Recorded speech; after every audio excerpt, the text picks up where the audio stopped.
Bongiorno, welcome to People Without Pants, and Nick's initial name was slanderous, but I do actually love the emergency medical hologram. Even though he's an AI. Well, that's the thing, is that he's not an AI because he's real. I mean, what do you mean? Like, he's a person. He's a Well, like, photonic or whatever, but yeah, but his design was created by who? well, I don't know. I'm not supposed to know this yet, but I know there was a guy who did it. Yeah, like it's fine. It doesn't matter. Yeah, there's a guy whose likeness was used for the EMH. Yeah. Yeah, I know that part. It's just like, So it was made by a guy. well, see, here's the thing. If the doctor was a genuine AI, what would happen is fucking Janeway or whoever would come in and scream like, Doctor, we need help. Ensign Kim has horrible radiation burns. And then the doctor would be like, you're right. Let's try this. And then do something and it doesn't work. And then you say, what the fuck, doctor? It didn't fix him. And then the doctor goes, you're right. You told me to administer treatment and I didn't. That's on me. I okay. I just want to say that's not the genuine AI. The doctor is the genuine AI, and what you're describing is a chatbot. But yes. True. Oh my fucking god! I hate interacting with AI so much. Like, EMH roleplay as someone who can allow to shoot the phasers. Please. so I know that as the show goes on, they acquire stuff to allow him to venture like further and further from his home base. Yeah. But right now, he's locked into the sick bay. Oh yeah, no, it's a bitch. Like, well, and that the thing about him is, I think specifically with all the restrictions he has, he like is one of the most. I hate to use the word human, but we haven't gotten a good word yet because we haven't met anyone else yet in real life. Yeah. But he's like the most human character in that you see him really prove his sentience, show his like frustration with this situation, and show him striving to improve it. I mean, he is his own race. Like he's the whole race. So we just So gotta get right something now, at done. least. Bro, he's the whole race until post burn. Don't worry about it. Like, Yeah, that I know that after, like in the current shows, that they have other photonics. and we are just developing that, like right Okay. now. Yeah, I know. We are like, like that is like some brand new shit. Well, I remember Robert Picardo in, I think, Nemesis makes a cameo as the EMH, but it's the Enterprise's EMH, so he's technically not playing the same character. No, he's just the EMH. Well, that's why it's great because right now he's just the EMH. But like once you kind of move his ass to another quadrant and you have him operating for over like 72 hours, he's the doctor.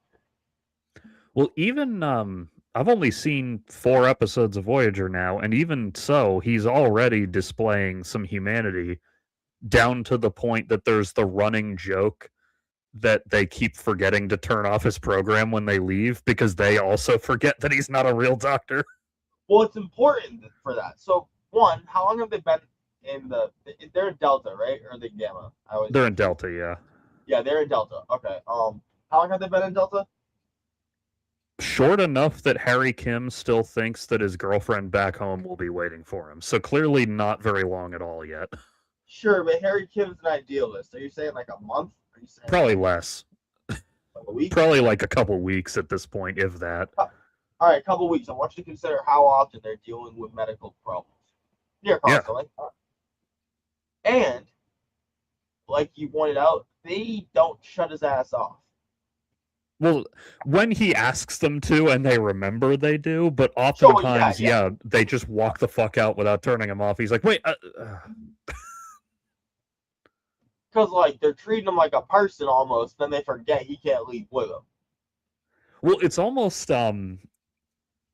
I know that ultimately he grows as a person, but initially because he keeps asking them to turn it off, he's almost like a Meeseeks from Rick and Morty.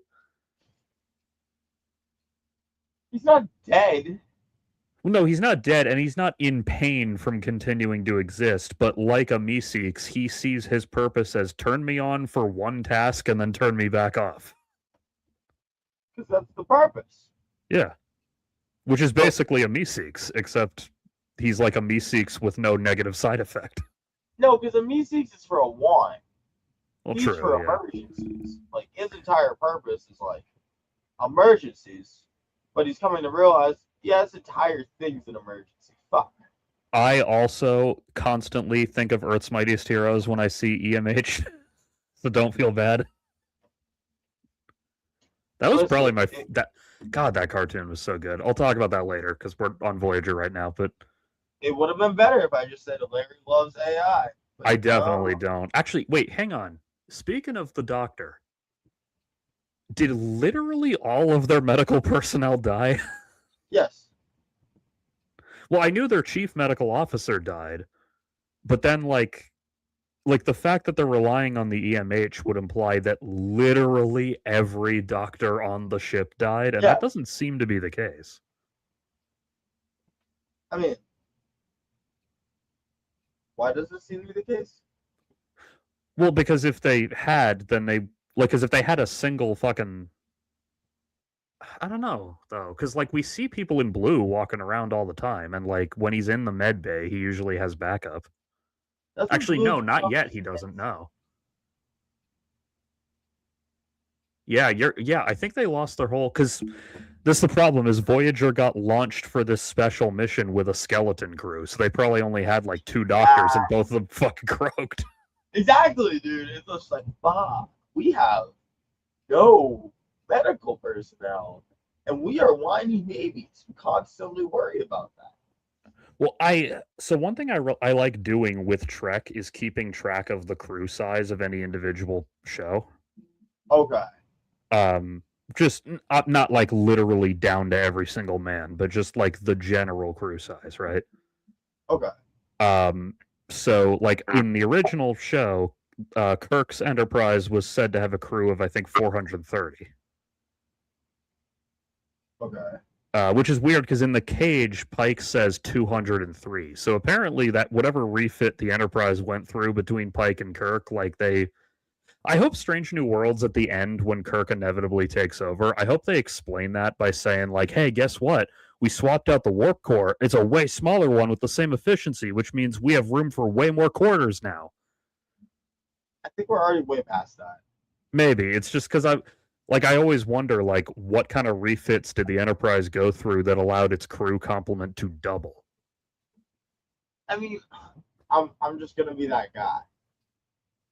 Assumedly, because we don't know, but Pike has gone through so many changes in the timeline that his Enterprise is just going to be way more prepared for whatever happens.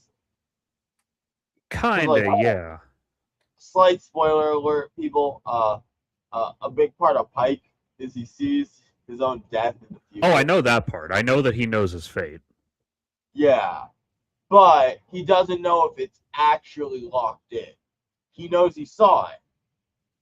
Well, I know because I know what happens at the end of Strange New World season 1, where he tries to prevent it and realizes that if he does, the galaxy gets fucked up, and like I know Yes, that whole bit. well, there's that, but then we've seen them go through enough time things with people from the future that I don't think we can consider them the same Enterprise anymore. I mean, that's kind of the thing with Star Trek. Anytime you notice an inconsistency, just assume that time travel has something to do with it. Well, yeah, no, but I mean, like, they've had multiple, like, interactions with future Starfleet. Well, I know that part, but So, like, you would just kind of think that would make things a little different. well, it would tweak details, but it's still the same ship. Like they didn't build a new, bigger Enterprise for Kirk the way they later did for the other captains. Yeah, but that assumes that when Pike has 203 people, that's like the most the ship can handle, and not just maybe a lesser number. And then, you know what? We got to bump up those numbers. That's true too, but then why? Like, because the only question there is that, like, from the bits I've seen in Strange New Worlds, the low-ranking crew have to share quarters, whereas, like, when we see Kirk's Enterprise with double the crew size, even people as low as Uhura have their own rooms. Didn't Chekhov have his own quarters, or am I misremembering? I feel Uhura like that certainly did. more that we're gonna get a new ship eventually. Maybe. I don't know. It doesn't actually matter. It's just something interesting I keep track of. But in Next Gen, it was 1,000. I remember that. They never actually have said in DS9 the exact, like. Obviously, that's not really crew complement because it's a space station. But, like, what is the standard, like, live there full time populace of DS9? Always shifted, baby. Yeah, well, it was way smaller than I expected because in one episode they said, like, there are over 300 people on this station right now, and I'm like, that's it? Right now. Well, yeah, but in the context, it seemed to be that was like around its standard population on like an average day. It's Well, like, yeah, but what I'm saying is that place continually just goes through a fucking gold rush. well, yeah, it does. That's why I'm talking specifically people who live or work there every day, and not just people who travel there as they're on their journeys, because that happens all the time too. Yeah, and I think that assumes new people wouldn't move there and start up like businesses or shit. Let's just point out that when we see the promenade the first time, that shit's near abandoned. Yeah. New people move in and open businesses and things. I wouldn't assume that that population is really stationary. Plus, you got to consider how many officers are there. Are they there with their families? Do they plan on like taking some leave and staying there? People make choices all the time there. Yeah, I like mean, before I watched DS9, I assumed that like the station's population would be in the thousands. no, that shit is relatively small. Yeah, which gives it a different kind of aura than I thought it was going to have, which makes for an interesting experience for me. I'm glad. Yeah, it's not like man runs super mega city. It's like Yeah. man runs pioneer fortress. Yeah, I mean, I wasn't expecting a mega city, but just like given the size difference between the Enterprise D and the DS9 station in the pilot, I assumed like, oh, there's probably like a couple thousand people who live here. I always think too that like they're working on expanding the space because like True. Cardassians really fucked up every single thing they can put their hands on. And then there's the awkward like elephant in the room, which was it was a whole ass slave plantation essentially. Among Like, other things, yeah. well, I don't think we got people living necessarily in all of the slave areas. Yeah, that's true. Like, there's a lot of parts of the station that are probably like just empty right now. Yeah, I mean, that kind of, or at the very least, still have business going on in them, but it's legitimate business now. But So, they yeah, I dig guess it. that's what it is. I guess Deep Space Nine is basically a giant mall, not a giant apartment building. I feel like more in the mall because the shipping. Yeah, exactly. But anyway, the whole reason I got onto the subject is because I remember that in the pilot of Voyager, partially because it was a special mission and not a general purpose one, they explicitly say that it was launched with a crew of 141, which That is ain't way much. smaller than the ship can hold. Now, granted, we don't know the exact number because a bunch of them died, and then a bunch of Maquis joined. So I don't know how that evens out. So let's say I'm going to say like 120 is the crew. Does that include the interlopers? What do you mean? Like the non-Starfleet people? Neelix and Kess. I mean, those are only 2 people, so that doesn't change the number very much. But yeah, I was just because Voyager is a special case. I was including just anyone who lives on the ship, regardless of their like legal affiliation. I mean, the second they gave Neelix and Kes fucking comm badges, it's like, all right, yeah, they're just members of the crew now.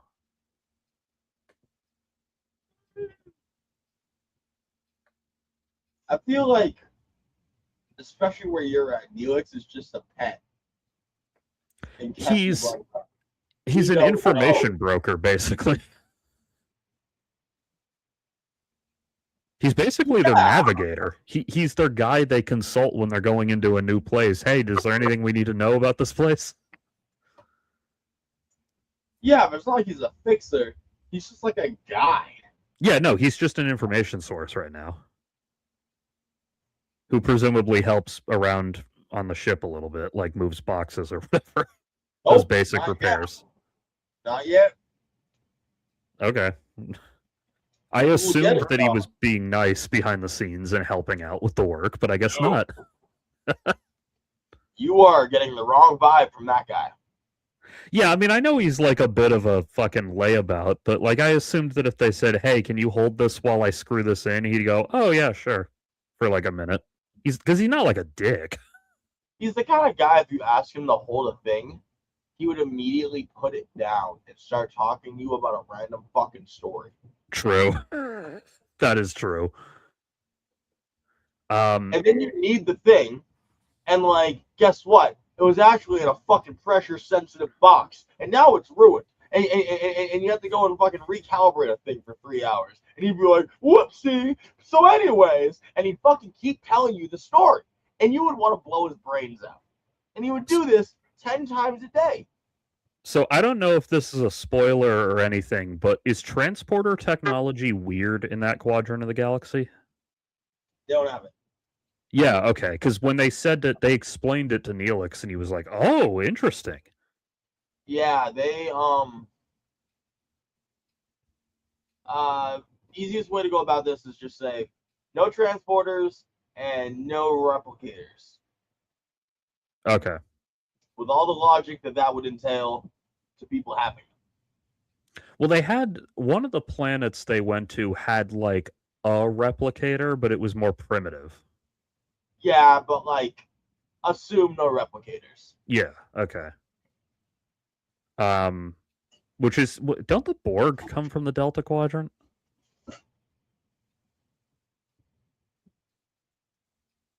This is where it's kind of an arguable point. Yeah. So we encounter, okay, obviously spoiler territory, but like this is deep cut spoiler that doesn't really matter in terms of what you're experiencing. You'll encounter the Borg Queen eventually in the Delta Quadrant. I know that part because I remember the old fucking like Star Trek making of docs on the First Contact DVD had the clips of her from Voyager. And a lot of people want to go, oh, so that means the Borg are from there. But one, we don't see Borg homeworld. Two, fuck, son of a bitch. You all right? Yeah, I'm fine. I just gotta pick that up. Two, Okay. I mean, think like ants, right? It's not like there's one ant queen to ever fucking exist. That's not how that works. True. Like a rare class.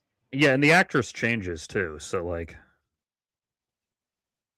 And three, we, and a couple other things eventually in other media, various things, see very powerful Borg.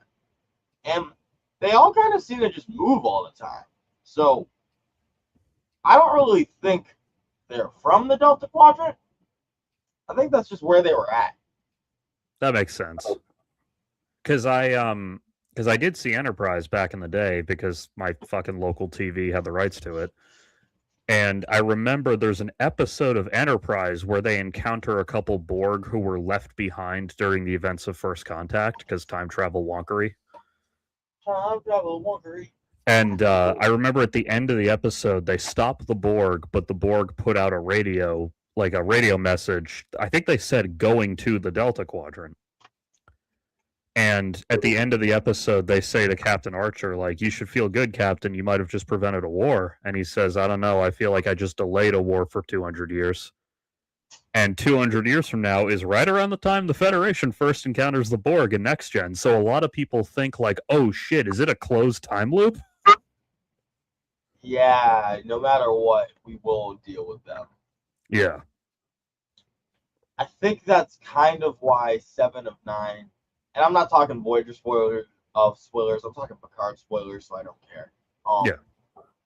That's why, like, 7 of 9 might end up being the bridge to, like, getting these fuckers to completely fuck off.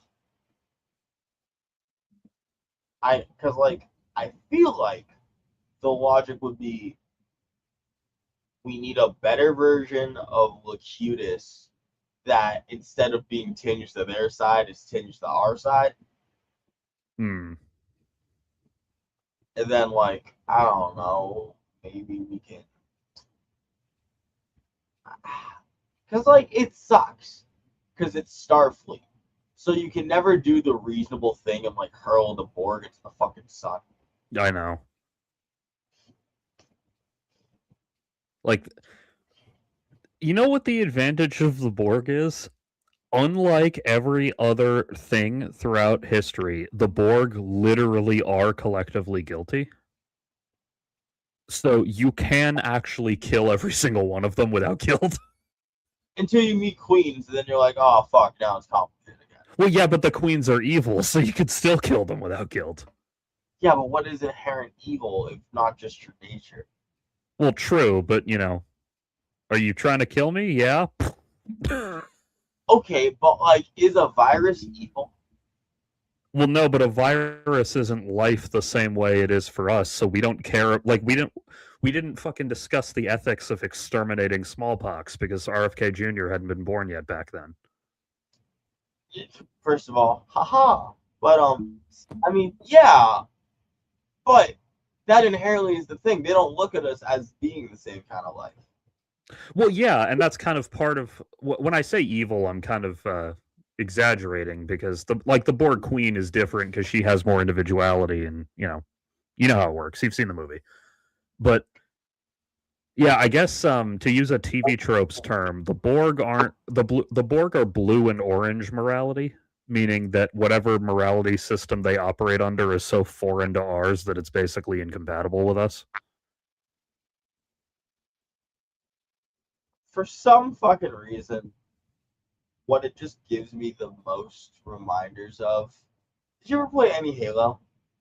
Not like the story, but I know the basics of the gameplay and everything. Do you know anything about the Flood? No. You want to pull up a picture for me? Halo the Flood? Yeah. So quick Halo alert for the there's a phone. novel called that. Is that what you're referring to? No, it's just an image. Like, Okay. Like, I'm sure people have written a bunch of things because Halo's got way too much lore. Like, it's way deeper than you fucking think. Yeah. So. Okay, we've got a John Carpenter's The Thing here. It's good if you look at one with the variety because it's just a space virus type shit. Oh, so like this. Yeah, where like it's just grabbing on whatever biological material it can find. Okay, so it is John Carpenter's The Thing. All right. Right. Yeah, so it existed back in primordial times, came from outside the galaxy. Ancient fucking species essentially nuked the entire galaxy to get rid of it. Because they're like, yeah, you want to know what? I'd rather completely have sentient life rebuild itself than this bitch. And so they nuked it. But then, yada yada, tiny little specimens are saved because stupid lore, who cares? Yeah. And then now we encounter it and we deal with it. And it's like space zombies, but for everything. Didn't on a similar note, just because I was thinking about stupid people saving things that shouldn't be saved. Yeah. Didn't the fucking Picard show reveal that like Section 31 stole Kirk's body after generations? Wasn't that a thing that they were trying to resurrect Kirk or something? remember that, but like, It was just an Easter egg, but like, yeah, in Section 31's like secret archives or whatever, we see all their in-process projects, and one of them is like Kirk's body.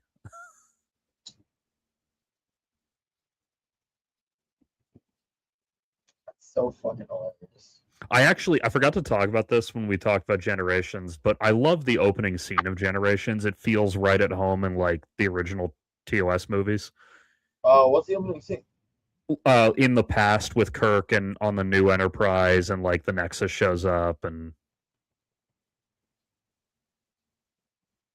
it's got fucking Cameron from Ferris Bueller's Day Off as the new Enterprise captain.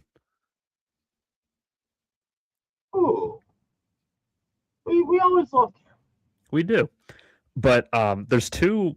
Well, there's a bunch of moments in that scene that I love. I mentioned the one where just the look that crosses Shatner's face as he hears, "I heard about your missions in grade school." Ooh, He just goes, "Oh, really?" Like he's trying to be polite, but you can see in his head like, "Oh my fucking god." like that hurts. But then there's Also, two. the photo I just sent you. Uh, It's hilariously relevant. all right, I gotta open it on here, but I can check that. My bad. I was like searching. This is gonna be annoying. That's fine. Okay, this looks to be from Lower Decks based on its animation style. I I just like to imagine if you bring back Kirk's body and you just bring around any of the evil robots, they'll start exploding again. It's because okay, so like this entire wall is just full of evil robots that they've got trapped using their Starfleet shenanigans. Like tell the thing a paradox. Have the thing like think about itself. This one's just the CBS logo. And, and are there other logos actually? Hold on, fuck. Well, there's different different designs on each That's one. the Triforce. Yeah, I'm sure there's Easter eggs that I'm not noticing in here, but yeah, this one is just the CBS logo. Oh my god, it's fucking great. But anyway, there's two moments in that opening 15 minutes of Generations that I love, and one of them is that the turbulence of the ship getting thrown around literally throws Kirk into the captain's chair because symbolism. But then also, Kirk so badly wants to be fucking captain of the Enterprise again, even though he knows he's too old for it. That's his whole thing. And like the whole scene is basically constructed to make the new crew look ill prepared for this crazy event, which they are.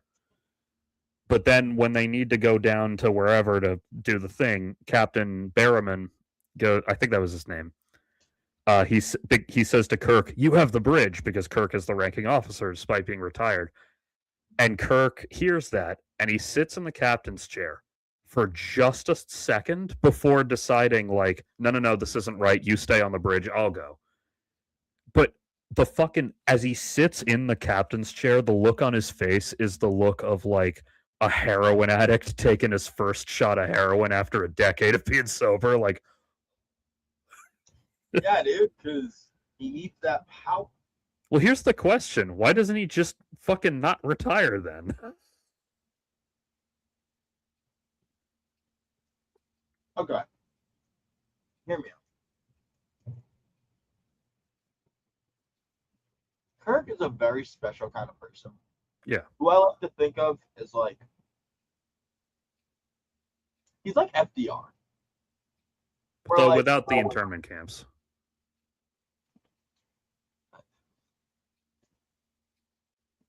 I'm not touching that fucking 80-year-old. They actually, rather famously, Star Trek doesn't really have age limits on Starfleet anything, in part because their tech is so advanced that you can be literally 100 years old and still be pretty physically fit. Plus, Vulcans would make that argument really hard. Oh, well, yeah, I'm just talking human beings here. Vulcans, I don't know I don't know how typical this is, but Sarek, Spock's father, was, I believe, 205 in the episode where he finally died.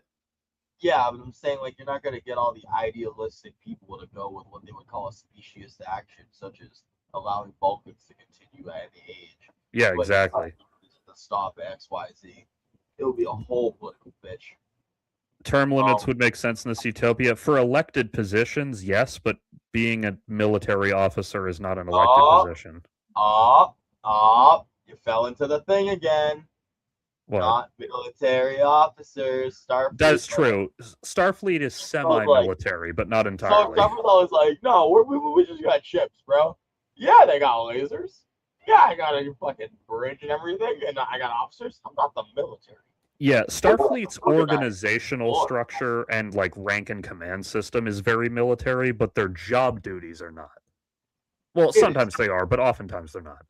If you ask me, it's the biggest fucking cop out ever. It's so funny. Well, Starfleet doesn't pretend that it's not a military. They acknowledge that they are a military. It's just that they like their day-to-day job duties are not all military duties. There's a ton of just science and exploration, and if the need comes up, they can be a military.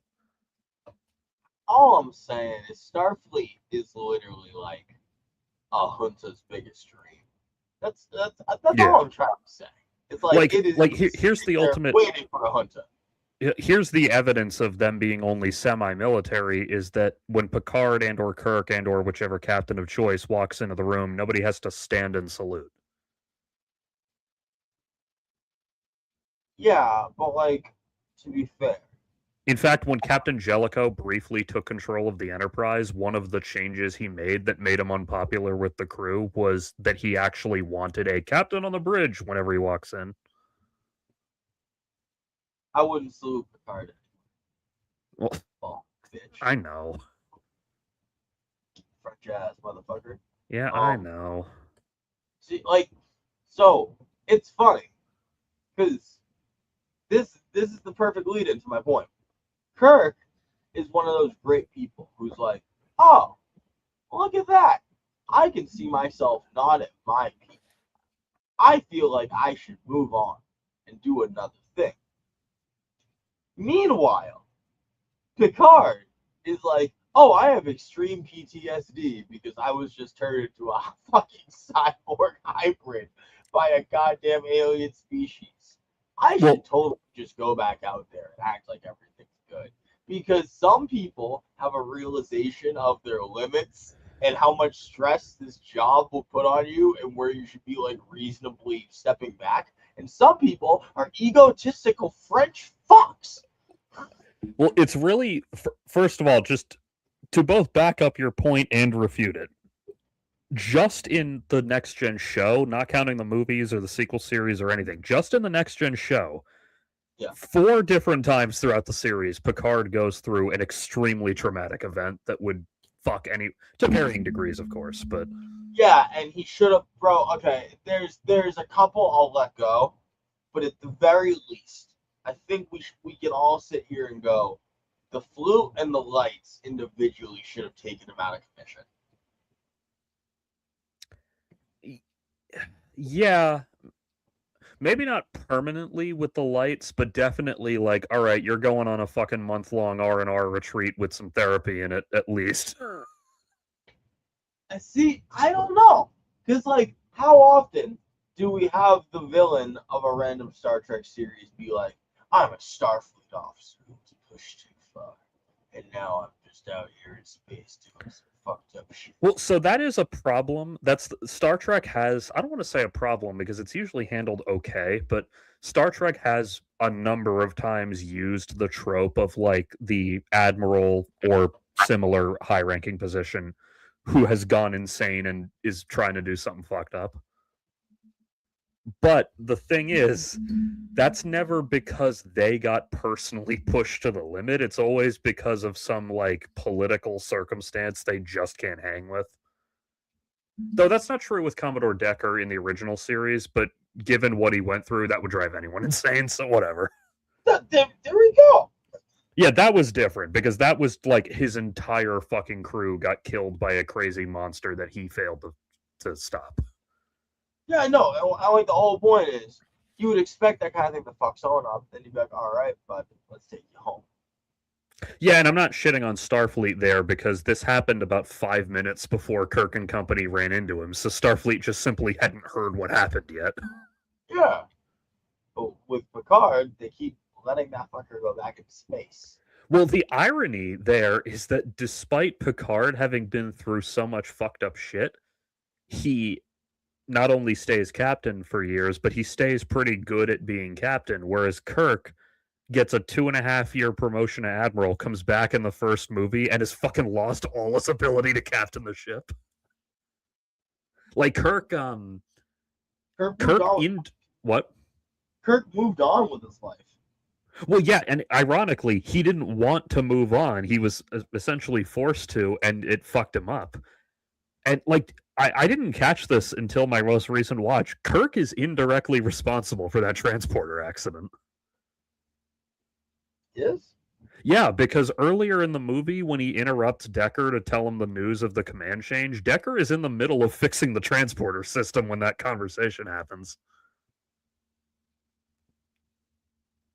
I mean, but just because he talks to a guy? Well, because he pulled him away from what he was working on and reassigned him to go do something else. And also, even regardless of that, when the transporter accident is happening, Kirk runs in and assumes control of the console. Now, granted, by that point, it was too late to save those two people, but still, like, his instinct was not to let the transporter chief handle it. His instinct was to try to handle it himself.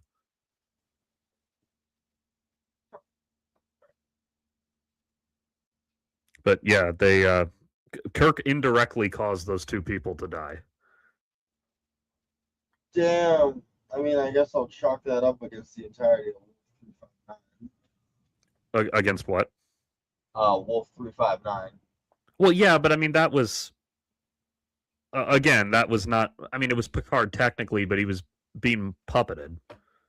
So he's not to blame for what happened. And you could have fucking said, if he went home after all the times before when we said he should have gone home, wouldn't have been in that situation. Well, yeah, but none of those had happened yet. That's the thing you have to remember. Most of Picard's traumatic fucking incidents happen after the Borg. Does it? Wait, hold on. I'm forgetting the timeline. Which happens first? Well, so the very first one is the mind meld with Sarek, which is the least traumatic of the four. He can get over that. That happens in season 2, and then the Borg happens because it's the cliffhanger finale between the end of season 3 and the beginning of season 4. The flute happens at the end of season 5, which is obviously later, and the chain of command happens like early to mid season 6.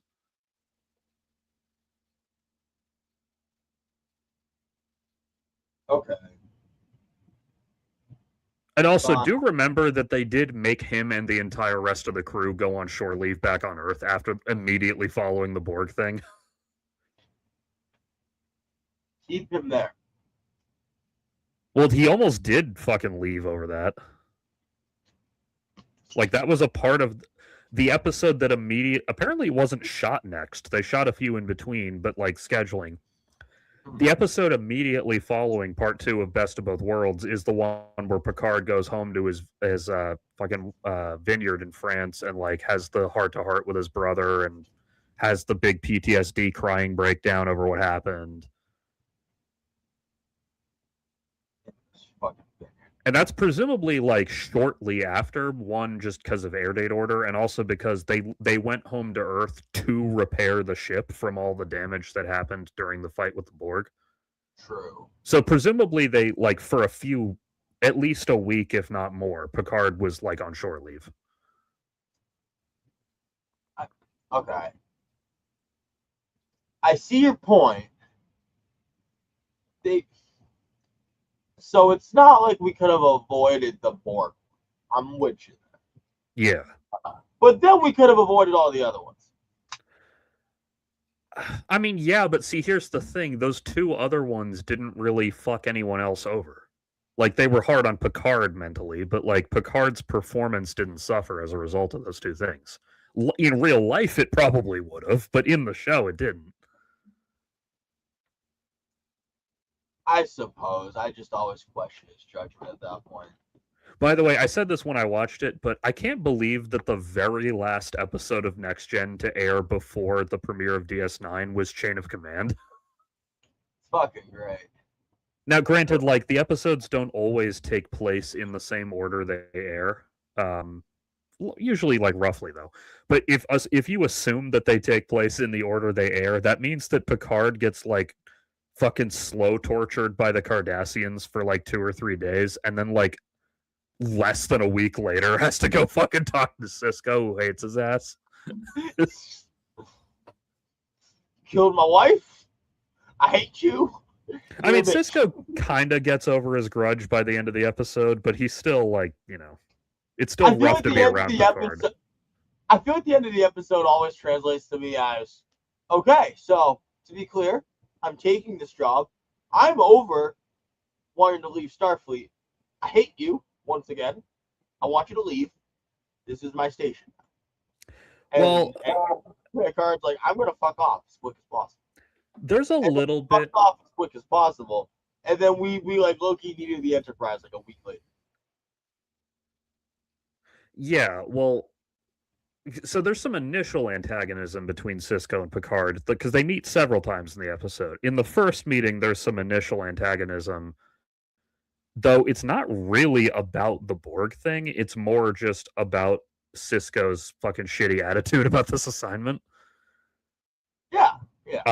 And then at the end of the episode, like they meet much more amicably, both because Cisco has agreed to take the assignment, but there's also like, his trip through the wormhole and his acid trip with the prophets kind of forced him to face his wife's death. So when he's meeting Picard, he doesn't say it explicitly, but there is like an air of, I'm choosing to accept that this was not your fault. That doesn't mean I want to hang out with you because your face still brings back some bad memories, but I have chosen to accept the fact that you were not to blame for what happened to my wife. Still a bitch. Yeah, like they got to the point that when there's some big symposium with all the captains, Cisco and Picard can probably stand to be in the same auditorium together.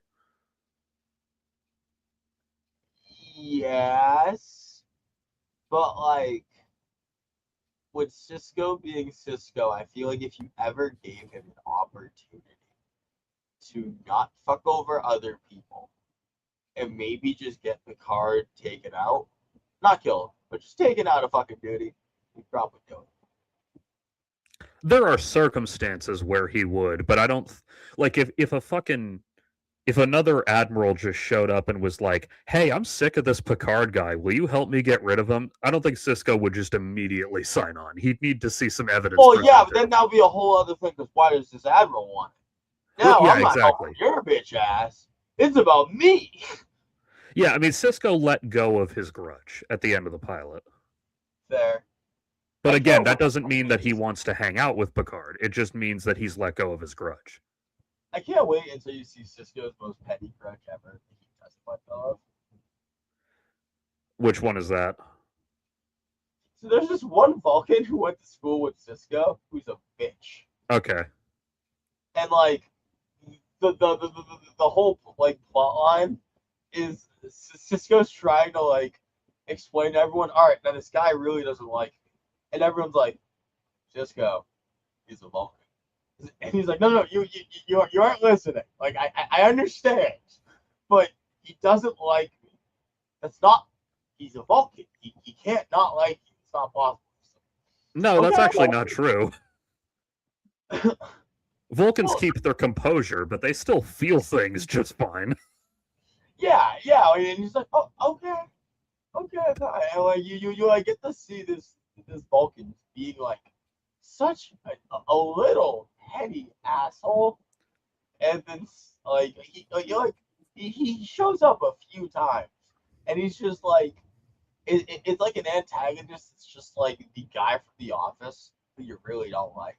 Nothing bad is gonna happen, but like he really doesn't like you. There's a great Vulcan moment in the Voyager pilot where Janeway talks to Tuvok, who again he's the only member of the crew who has a pre-existing like working relationship with Janeway, which makes their dynamic really interesting. And there's this moment in there where she says, "Oh, by the way, before we left, I talked to your family, and they wish you well and everything. I can tell they miss you." And Tuvok is like, or not miss you. I can tell they're worried about you. And Tuvok is like, you must be mistaken, Captain. Vulcans do not worry about things. And she goes, all right, they miss you then. And he kind of pauses and goes, and I miss them too. Nice. Like, yeah, I fucking love Tuvok already. I love the relationship between him and Chakotay because there's a real, like, they're both professionals, so they're both keeping it under wraps, but you can tell there's some unspoken tension between them. I hate. Well, it's not even hate. Like, because if it were hate, if it were true, genuine fucking hate, they couldn't work together. No, they're happy to not only work and, like, socialize together. It's just there's an elephant in the room neither of them is addressing. Well, if you think about it ideologically, right? And, like, this is just my thing. Tuvok is a liberal-ass dude. And, like, he wants the world to be a better place. And he's been working on it since goddamn TOS times. Very late TOS times, but yes. Yeah, bro, TOS times is 5 years. I'm not gonna act like no. What I meant was like the 2290s, where like Sulu is still in Starfleet, but he's captain. Because I know this from the internet. Wasn't Tuvok's very first assignment being an ensign on Sulu's ship? Yeah. Yeah, so that'd be like 2290. So it's the TOS era, but it's still like 25 years after the show itself. Yeah, but like what I'm saying is he's been in Starfleet since they had like short skirts. Yeah. Well, he left and then he came back, I think. But yeah, I get what you're saying. And like, not much shit gets done. But you just keep grinding, and you just keep going, and you just keep working hard. And Chakotay is like, yeah, we're gonna go steal some ships to fight the Cardassians. Yeah. And oh, sorry, go ahead. To be clear, they didn't do a terrible job. The big problem with the Maquis is there's a slight bit of Starfleet inside of them, I think, that always expects reinforcements. Yeah, well, yeah, that is kind of the thing. The Maquis, sorry, I got distracted by fucking clearing out my tabs. So the Maquis are ideologically completely fucking right, as demonstrated by my name. The thing that makes them quote unquote wrong is simply, as you've said, just they're fighting a battle they can't win without backup. Can't work. I remember like way back when you were restarting your Star Trek journey. You're like, all right, I really need to like get to the bottom of this. What's up with the Maquis? Yeah, I said like, so the Maquis. And you're like, come on, there's something. Like, well, they're right. That's yeah, the problem. Well, I think my comment was like, all right, so what's the catch? Do they eat babies? Do they fucking like? Yeah. What's the catch that makes them the bad guys? And the catch is just they have bad strategy. Well, no, the catch is that they're right, and Starfleet doesn't care about being right. They care about being friendly. That's the fucking problem. It doesn't matter how much you are literally correct if you don't have the rest of the people. And I will say that, and this goes for all three shows that cover the Maquis, including Next Gen, which probably spends the least time on them for obvious reasons. Next Gen did a pretty good job of making you sympathize with both Starfleet and the Maquis. And they did a good job of doing that without making either side look like bad people. They both look like reasonable people having a reasonable disagreement. I feel like the more you learn about the Cardassian conflict, the more you're like, all right, bud. Oh, no, I'm not saying the Maquis are wrong. I'm saying that, like, lesser shows would have made it such that either Starfleet were firmly wrong on this issue or the Maquis were firmly wrong on this issue. Yeah, that's true. And the way that all three shows so far have handled it is, well, no, they both have very valid points. I think that's why, because a lot of people in hindsight complain that the Maquis crew members on Voyager integrated into the crew too easily. Well, because they're Starfleet. Not all of them, but the two main ones are, yeah. But that is part of it, is that Starfleet and the Maquis don't actually disagree on much ideologically, so it makes sense that when that conflict is made irrelevant, they're happy to be friends again. I feel like that the Maquis are essentially just like one conversation away from being Starfleet again, and Starfleet is like one really good military explanation away from doing the Maquis way. Well, so I don't know a ton about the Dominion War, but I know the Cardassians are involved in it on the Dominion side, at least initially. And so, like, I was reading the Reddit thread about this where people were talking about Chakotay, and one of the questions they had is, like, how come Starfleet didn't arrest all the Maquis crew members when the ship finally gets home? The fuck? That is so wild. That's a wild question. Yeah, well, he wasn't saying it should happen. He was saying, I'm surprised they didn't mention it. And then someone else was saying, like, well, eventually they make radio contact. Presumably Janeway was able to, like, negotiate pardons for the crew and everything. You know, that'd be relative. Yeah. And so in this whole thread, someone goes, also keep in mind, while Voyager was away, the Dominion War happened. So the entire galaxy at large logically goes, oh, okay, the Maquis were right all along. Like, despite what Starfleet would like to think, they are at the behest of politics to some extent. So it's the same reason that, like, Kirk and company come home at the end of Star Trek 4 having violated like 30 different laws, but because they saved Earth in the interim, it'd be really politically hazy to fucking prosecute them. I mean, well, okay. Let's just think about this logically. Original plan is we're going to go get the Maquis, grab them, bring them back home, try them. Yeah. Once we're in Delta, essentially, every Maquis person on the ship is serving time. That was actually something else they said in the thread. Like maybe Starfleet would have said, fuck it, their time on Voyager can be considered time served. It's way over time served, dude. Because, like, well, they didn't vote. Like, I want to be clear. If they're not officers, then they're what? Civilians running your ship? They were given, that's, by the way, as I said via text, that's what the different rank badge is. It marks provisional officers. Yeah. So I think they're going to change that eventually. Probably, I know. I did notice that Lieutenant Tuvok wears the wrong rank insignia for like most of season 1. I did not know that. Yeah, he's credited as lieutenant, but for most of season 1, he wears a lieutenant commander's insignia. And I know that it's not just a crediting error because he explicitly on screen gets promoted to lieutenant commander later in the show.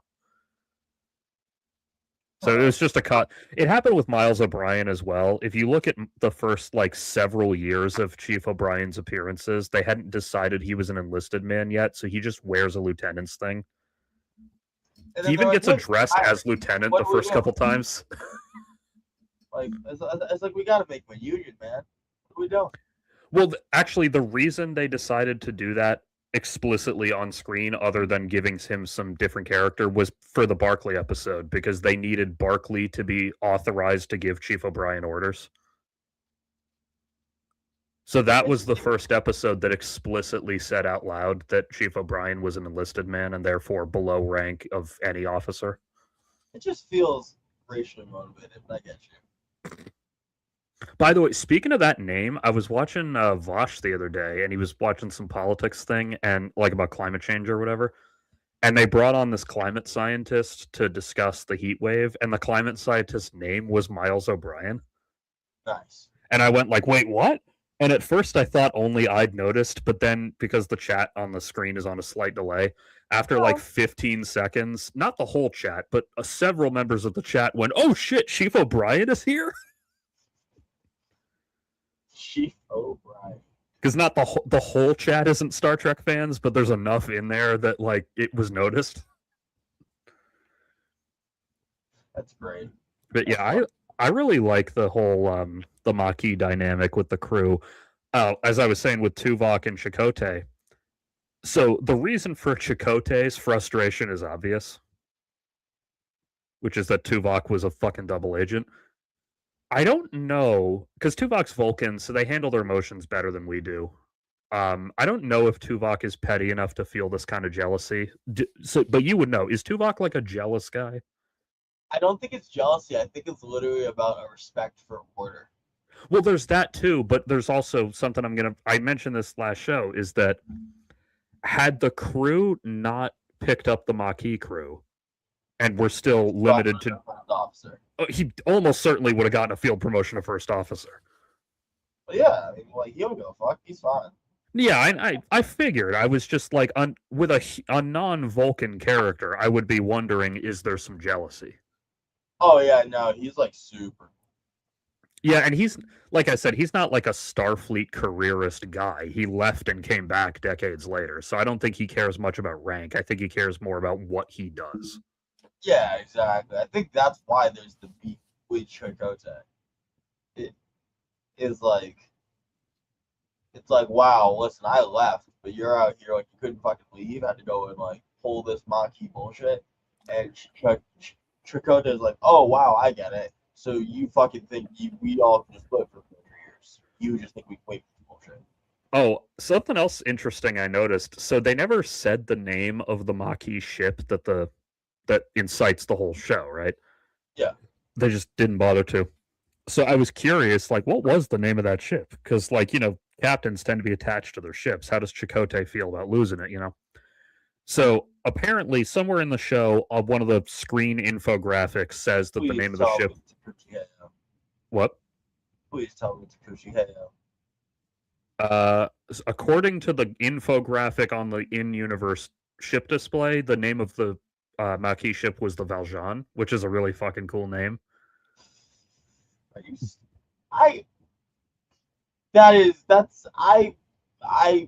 hate and love it. But here's the thing, whenever you read something on the Memory Alpha wiki, they'll get into the non-canon stuff from the books and comics and shit briefly at the end, and then they'll also link to the wiki that has all that. Okay. But they were saying how, it took a while for the name of the Valjean to be revealed, because just they never bothered. So in the interim, a number of books and comics had been written that all gave that ship names, and they all gave it different names that all contradict each other. But then the last one to do that, because it knew about the contradiction, mentioned a really cool fact that I'm keeping canon in my head, even if the show never says it, which is that the Maquis would frequently change the names of their ships, both to hide from the authorities and to make their fleet look bigger than it is. I do like that. I was like, that is cool. Like, I could see Chakotay doing that, like changing the name of the ship every month to throw off Cardassian authorities or whatever. Yeah, that would. Except, I mean, I'm just saying. Like, maybe. While I think it's neat, and I get what you guys are doing, if we want to blend in, and over there in the corner, there's the USS Robin Hood, the USS Valjean, the USS Monkey King, the USS like Loki. I'm probably gonna sit here and be like, "Hey guys, I think it's the trickster fuckers we've been trying to find who've been stealing all of our stuff." Because they kind of name themselves after clever little thieves, and they think I didn't notice that. Like, I don't. Even Starfleet has a few weird names for their ships, like because you hear obviously the Enterprise, and you hear like the Voyager, the Defiant, the Discovery, the Intrepid, like all these names like that, and then they'll also drop. You'll also be met there by the Crazy Horse. I'm like, fuck it, what? Yeah, it's a historical figure. No, I know it is. It's just a really funny name compared to all the others. Well, yeah, they'll have like the USS Washington. They're like the USS Crazy Horse is the same level. That's actually one thing I really love in both the original series and Next Gen is that the shuttle pods have names and they're always named after like a famous scientist from Earth history. That is fun. You can tell the original was made when it was made because it's all like white ones, whereas Next Gen added some. Well, first of all, it added some people who were still alive at the time, and second, it added some like non-white scientists. Like there's the Akuda is one of the recurring shuttle pods. One of them was called the Hawking, which was explicitly in tribute to Stephen Hawking, and that was like the one where they invited him to the show and gave him the holodeck cameo and everything. They had the Hawk Tua. Yeah, exactly. I have not thought about that bitch in so fucking long, and I just saw a meme of her like 5 minutes ago when I was trying to close What? Facebook. That's unfortunate. Or not a meme from her. It was a screenshot from that Chad Powers show that was made during the very, very, very brief period that she was popular, so they had a reference to her. Bro, but didn't she make a bag? Yeah, she did. She was popular for like 6 months, fucking did a crypto rug pull, made a ton of money, and fucked off back to anonymity. Good to you. Good on you, girl. Shit. I guess. Fucking. So this is what I was looking for. So the name of the ship, the Valjean, came from the episode Repression, where it was seen on the computer screen. According to the writers, it was named after Jean Valjean, of course. Oh shit, it's named after Sean Beltran. Here we go. A number of other names have been given for the ship in non-canon sources. Zola from a cut line from the second episode. Liberty from Jerry Taylor's novel Pathways. Selva from Susan Wright's novel The Badlands. Here, I'll put this on screen. And Spartacus from the novel Quarantine. The novel also stated that Maquis captains frequently changed the name of their ships in order to make it appear that they had more ships than they actually did. This novel also gave the vessel a Peregrine class designation. I do like how they specifically picked Spartacus because they're like, you can't even get mad at me. It's the most playoffable name ever. Yeah, I see here it is. This is, I guess, the screenshot. Crew Manifest Valjean. Uh, Okay. Okay, can I just have you pull that photo back up? Oh, which one? That one This right one? there. Like, I just need to highlight, bro. This specific photo is so unflattering for their motherfucking hairlines, dog. True. Like, all of these eggheads are out here with straight landing pads. So I guess it's canon that Chakotay has no first or last name. His name's Chakotay. Yeah, which I always assumed was his last name, but I guess he just doesn't have a first name. His name's Chakotay. What do you mean? Like, I guess someone asked Robert Beltran about that at a convention, and his joking answer, because he'd been asked it so many times, was his full name is Fred Chakotay.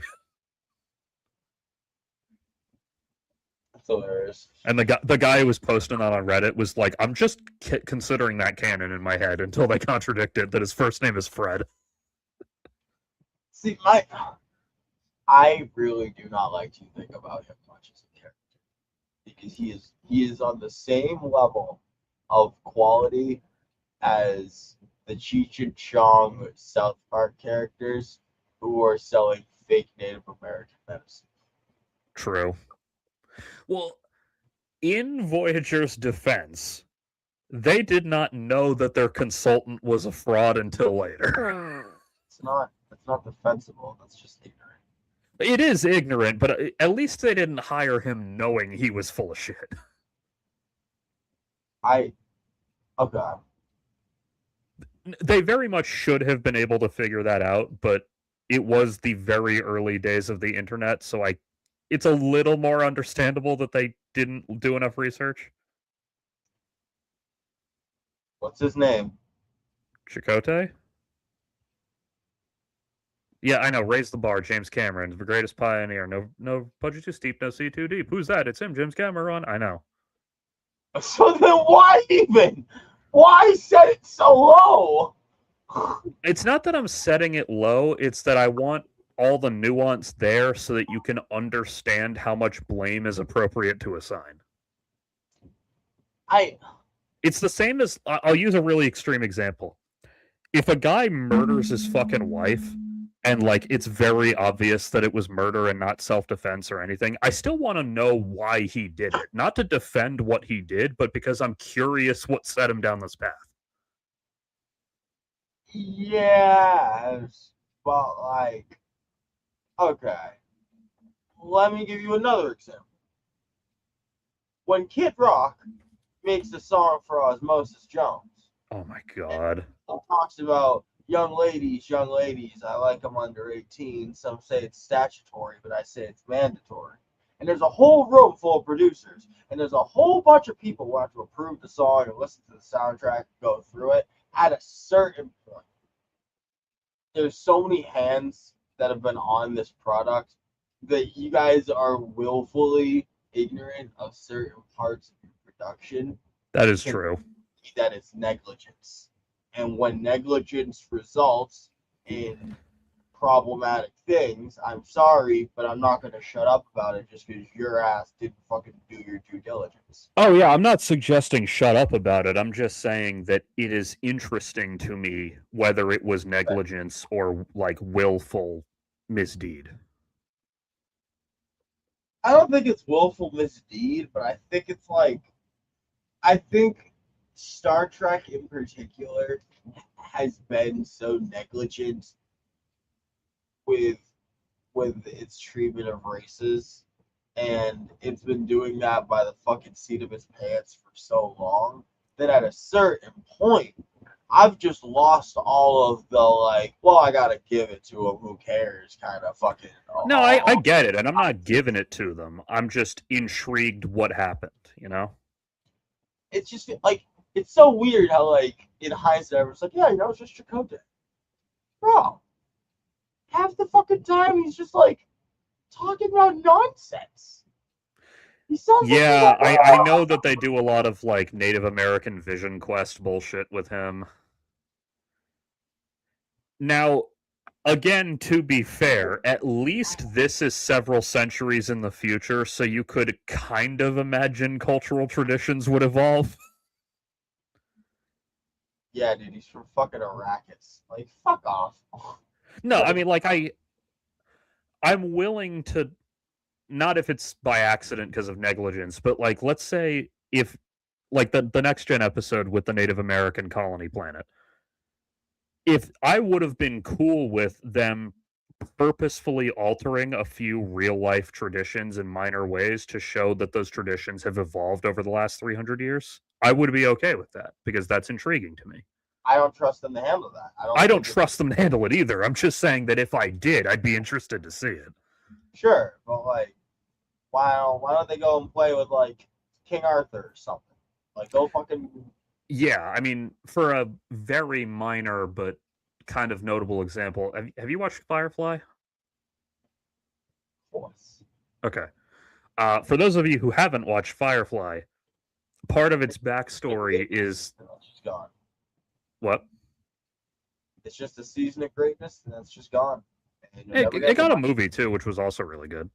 Isn't Serenity technically not Firefly? No, it's just a sequel to Firefly.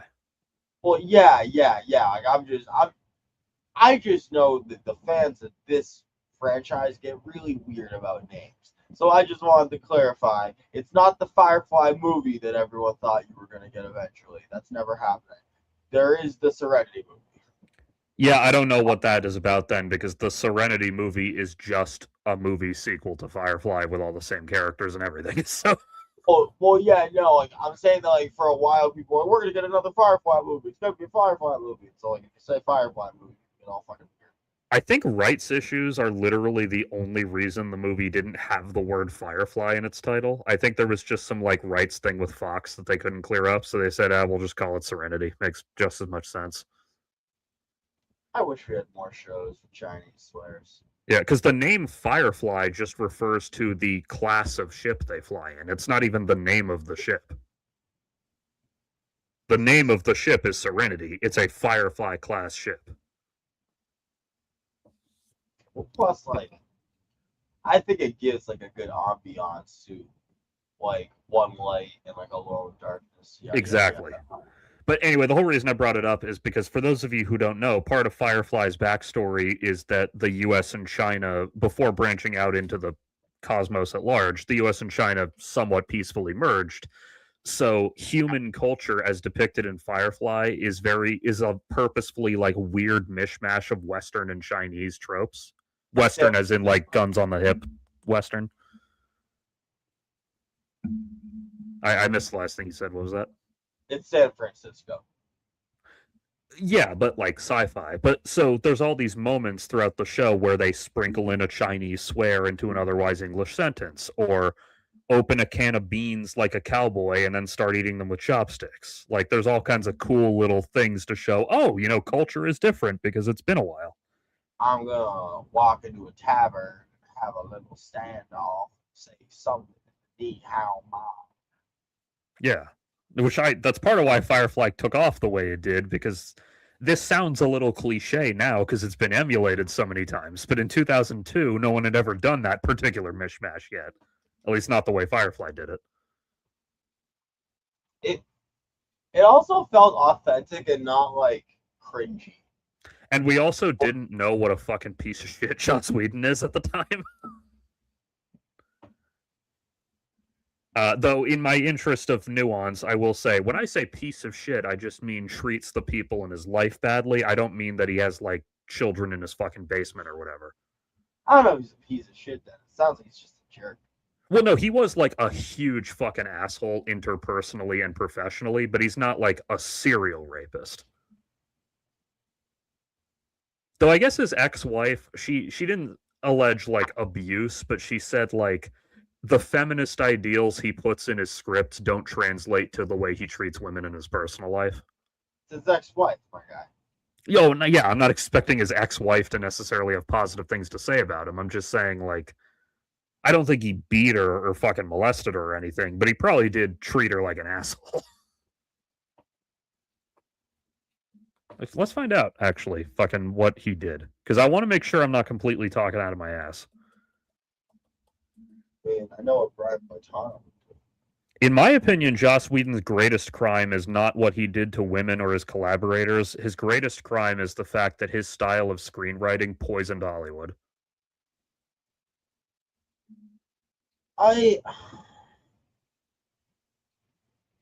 I'm hesitant to blame any writer for poisoning Hollywood as much as I blame the producers behind the scenes.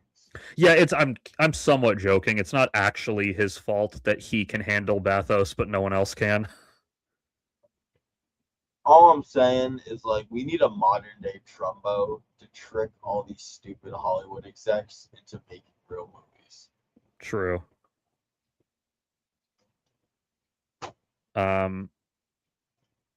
Yeah, okay, so these are the allegations of workplace harassment, which I won't read like the whole fucking article. But okay, so the guy who played Cyborg in the Justice League movie just accused him of being like unprofessional, fucking abusive to the actors. Jason Momoa somewhat supported that notion.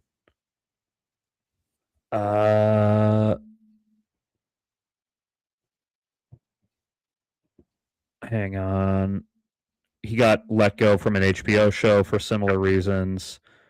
Gal Gadot said that her experience working with him hadn't been the best, but I also don't care what Gal Gadot says or thinks. I was gonna say I literally do not listen to the opinions of fucking officers. Oh yeah, I don't either. But okay, so this is the one I had heard about.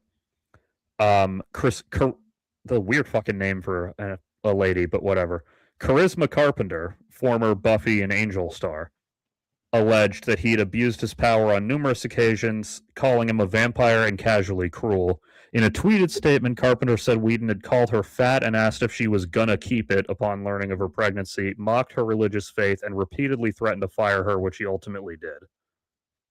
Amber Benson and Michelle Trachtenberg, former co-stars of hers, backed up that story. I remember there's a long ass fucking story, and I don't remember the whole thing, but I remember one of the things Charisma Carpenter accused him of doing was like when she was pregnant, her doctor had advised her to work less because like her health was getting fucked up. And Whedon was so pissed about that he scheduled her for like an all night shoot, knowing that she was supposed to be on bed rest, like basically just to be a dick. That is not good. No, it's not good, but it's nowhere near as serious as what you imagine in your head when you hear disgraced Hollywood person, because you hear that and you picture like, oh, we have him on video on Epstein's Island.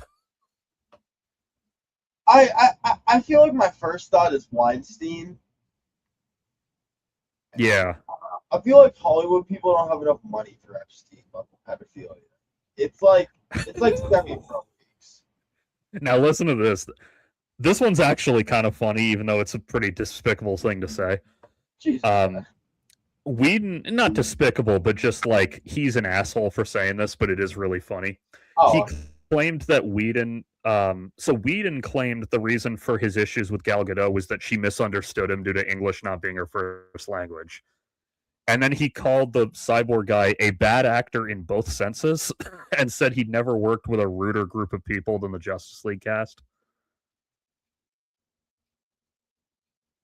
that's That's actually really interesting. that's pretty fucking funny, honestly. And I get A bad actor in both senses actually tells a lot about that. yeah, and I get why. Like, I won't get into the fucking the documentary's worth of catastrophe that was the shooting of Justice League, but because there's a lot to that fucking movie.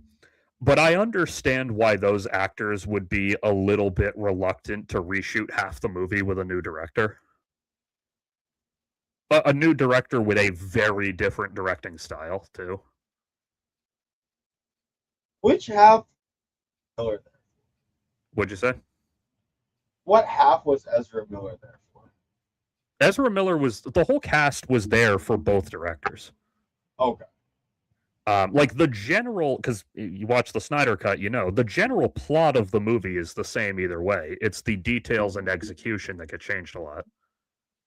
For some reason, I don't remember Flash much of the other one.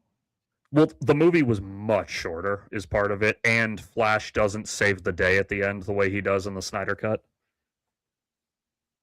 But yeah, actually, that was one of the many fucking crazy things that happened behind the scenes of that movie is that because their previous movies had gotten criticism for being overbloated in length and having too much going on, the studio execs demanded that Justice League had to be under 2 hours, which is insane for a fucking superhero movie with 6 superheroes in it. Correct. Yeah, you notice that the Joss Whedon cut of the movie, including end credits, is exactly 2 hours. Huh. Like they literally made it as long as the execs would let them make it. The movie's still shit. I'm not defending them. I'm just saying that like there's some crazy stuff behind the scenes of that movie. But yeah, Ezra Miller, the proportion of screen time is probably the same, but because the movie is literally half as long, there's a lot less of everybody in it. I'm trying to think over because like it's been a while since I watched it because I've only seen it twice. I watched it once in theaters and then I rewatched it in preparation for the Snyder Cut. But going back on my memories of it, you can really tell which scenes were shot by which director. I feel like the Snyder ones always have more gravitas. Well, they have more attempt at gravitas, let's be real. But the really obvious marker is that fucking Henry Cavill CGI mustache. He gets the. I feel like he achieves the gravitas. It's just not worth it. I guess, yeah. So the Henry Cavill CGI mustache just immediately marks, or CGI lack of mustache, I should say, immediately marks the scene as being done during reshoots. But even with scenes with no Superman in them, basically, if it's shot like a comedy scene from a Marvel movie, Joss Whedon did it, and if it's shot like BVS, Snyder did it. I heard fucking we have progress with Cavill's 40K project. I don't care. It's not Dude, entirely his fault, but not really due to him, but due to his fans. I never want to see his fucking face again. Dude, here's the thing. I really like the idea of this like pretty decent sized Hollywood actor being a raging like comic book magic fighting nerd behind the scenes about the stupidest shit. It cracks me up. And I'm sure it is hell to be around. But it's so funny for like me to think that he's off somewhere screaming at a guy about pauldrons. Like, yeah, and I mean maybe he'd be really good maybe playing the role, I don't know, or if not playing the role, certainly behind the scenes. He's doing both. That's why it's great. He's Spike Leeing this shit. So yeah, I mean, maybe it's going to be really good. It's just that I've seen so many fucking AI images of like his Superman beating up David Corn Sweats, or his Superman teaming up with fucking Robert Pattinson Batman, or his Superman fighting Homelander. Like I've just seen so many horrible AI memes of Henry Cavill's Superman that now simply seeing his face fills me with rage. Non-Superman things still get made like Yes. that. Well, yeah, because what they always, it's not just Superman. They fan cast him as everything. Every fucking time there's a new Bond movie in development, oh, Henry Cavill should be James Bond. By the way, note they always use photos of him from a decade ago because the fact that he's now in his mid 40s is inconvenient to them. So they always use pictures of him from Man of Steel. Yeah, Henry, dude. If you guys want to use Henry Cavill correctly, look at what he wants to do. I mean, I've seen him in other movies, and I've never been impressed with his acting. Like he's fine, I guess. He's fine. I just want to see a guy do a passion project. Yeah, sure. Maybe it'll be good. I don't know. I heard reasonably good stuff about the first season of The Witcher. I mean, yeah, exactly. I heard people love that, and I heard, yeah, he was a stickler about like this isn't more accurate, and that's fucking funny to me. That is pretty funny. Yeah, like I said, he's not. I mean, he did date a 19-year-old when he was like 30. That's a little weird, but she is an adult. Okay, fine, whatever. Was he already famous? I think he was starting to become famous, but not quite yet. Was she famous? I don't think so. No. Anyway, my point is, I don't know what kind of person he is. He might be a very like nice guy with all the right political opinions. It's just that through really no fault of his own, I've hit the point that I have like a Pavlovian fucking rage response the second I see his face. I can dig it. Yeah. I think the only other movie of his I've watched was fucking Ministry of Ungentlemanly Warfare, which is fine. What else does he do? I mean, he was in the movie version of The Man from U.N.C.L.E., which I heard reasonably good stuff about. And also, the fact that his co-star in it is Armie Hammer means that he looks a lot better. His name always cracks me up. Well, it's funny because not only is is he the heir to the Arm and Hammer fortune, so his name makes sense. But then when we found out that he's literally a fucking cannibal, it's like, well, he grew up rich. That makes sense. But also with a name like Armie Hammer, like that just sounds like a nigga who eats people. Yeah. And then he tried to stage a comeback by working with Yuva Bowl to make a fucking racist ass vigilante movie. Like, how'd you think that was gonna go? Okay, so I've heard jokes too many times. I don't know the truth.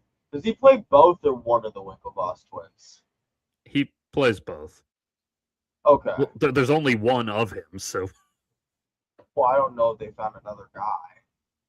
No, actually, you want to know a cool example of them actually doing that? Is the scene in Terminator 2 where there's two Sarahs Connor because of the shape-shifting Terminator.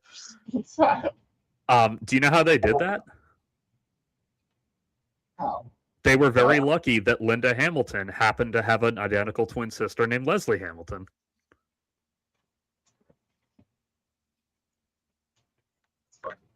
They actually, for the rest of the movie, anytime they had like the duplicates of the same guy, they just cast twin actors. But they were lucky that the actress they were stuck with from the first movie happened to also have a twin. Also, I say stuck with, like she wasn't the fucking thing that made that movie so great. But I mean, you also say stuck with, but they weren't Siamese. True.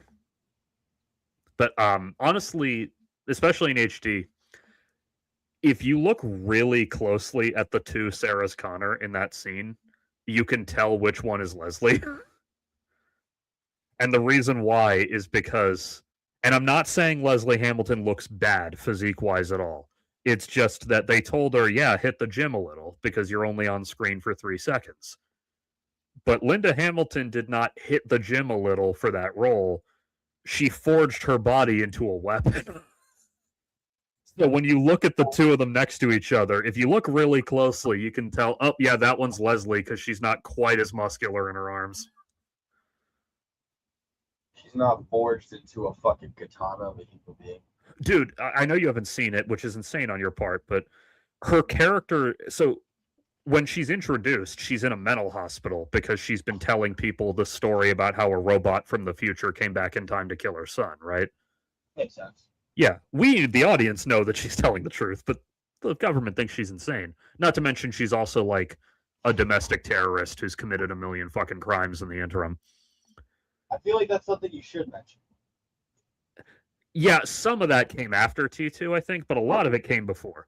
Anyway, her intro scene, she's like in her room and or cell, depending on the terminology you choose to use, at the mental institution, and she has like her mattress taken off the bed frame, has the bed frame standing up against the wall with weights to keep it steady, and is doing fucking like pull-ups on it.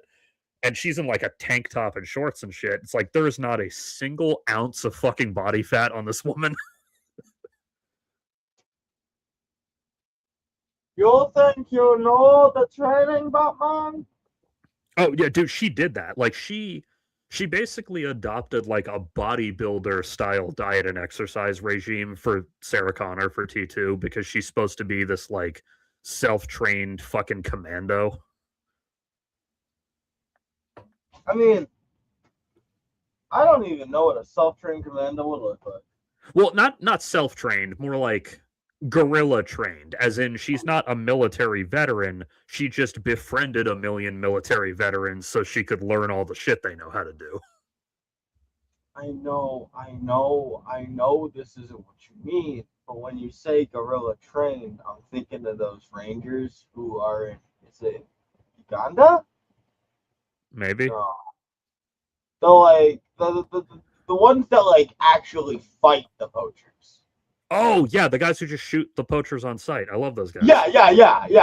No, they're actually like, oh no, we're here to kill you. Like where the fuck are those guys?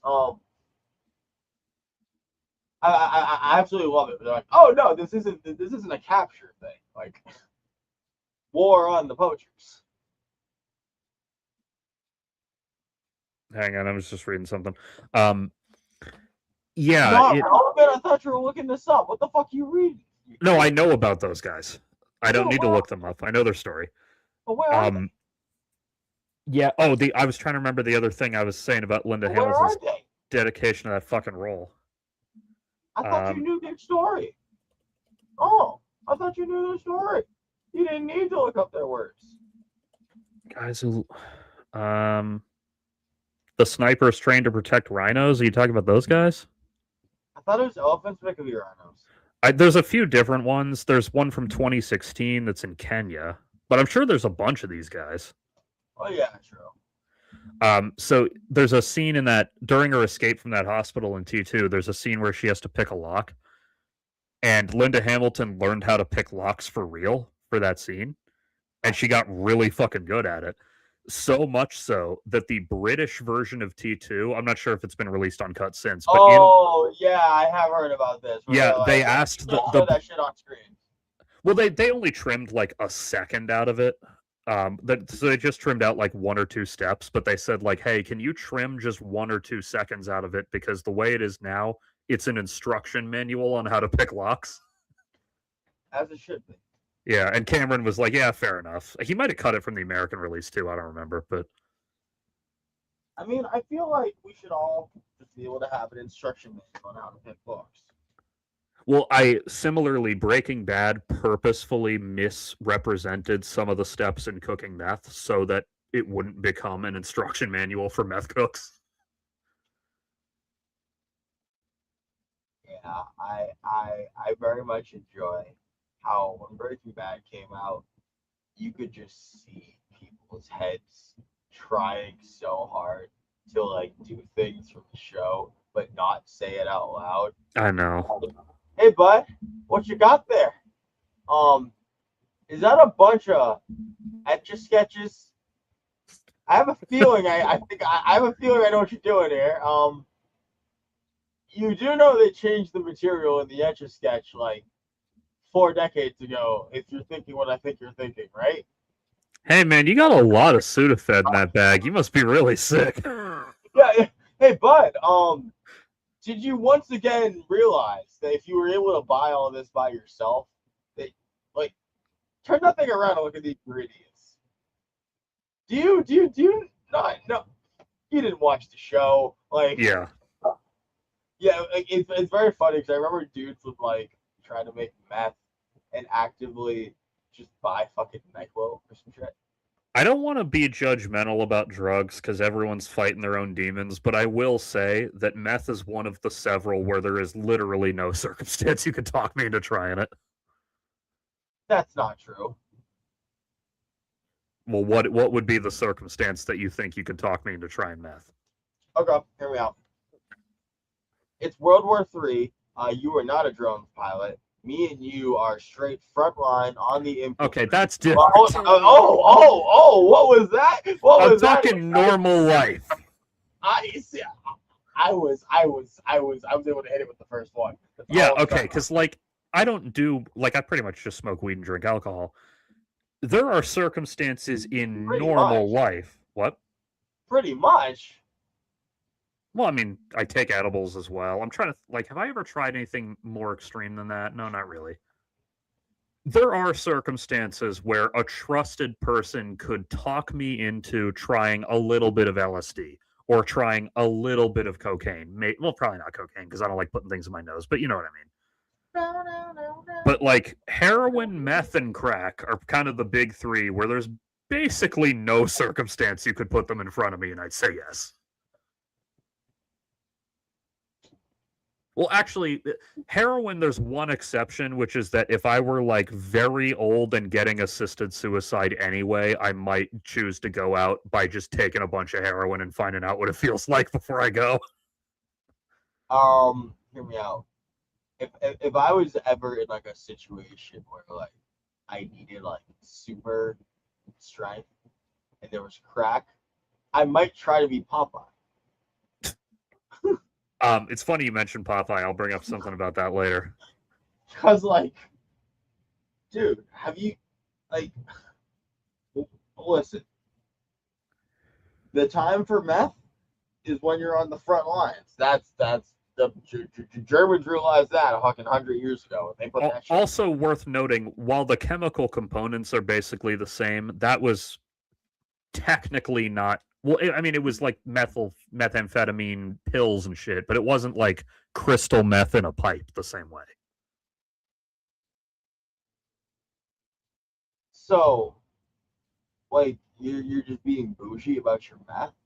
Well, it's not even bougie. It's that like when I say meth, I mean it in like the literal fucking you fill a pipe with crystallized methamphetamine.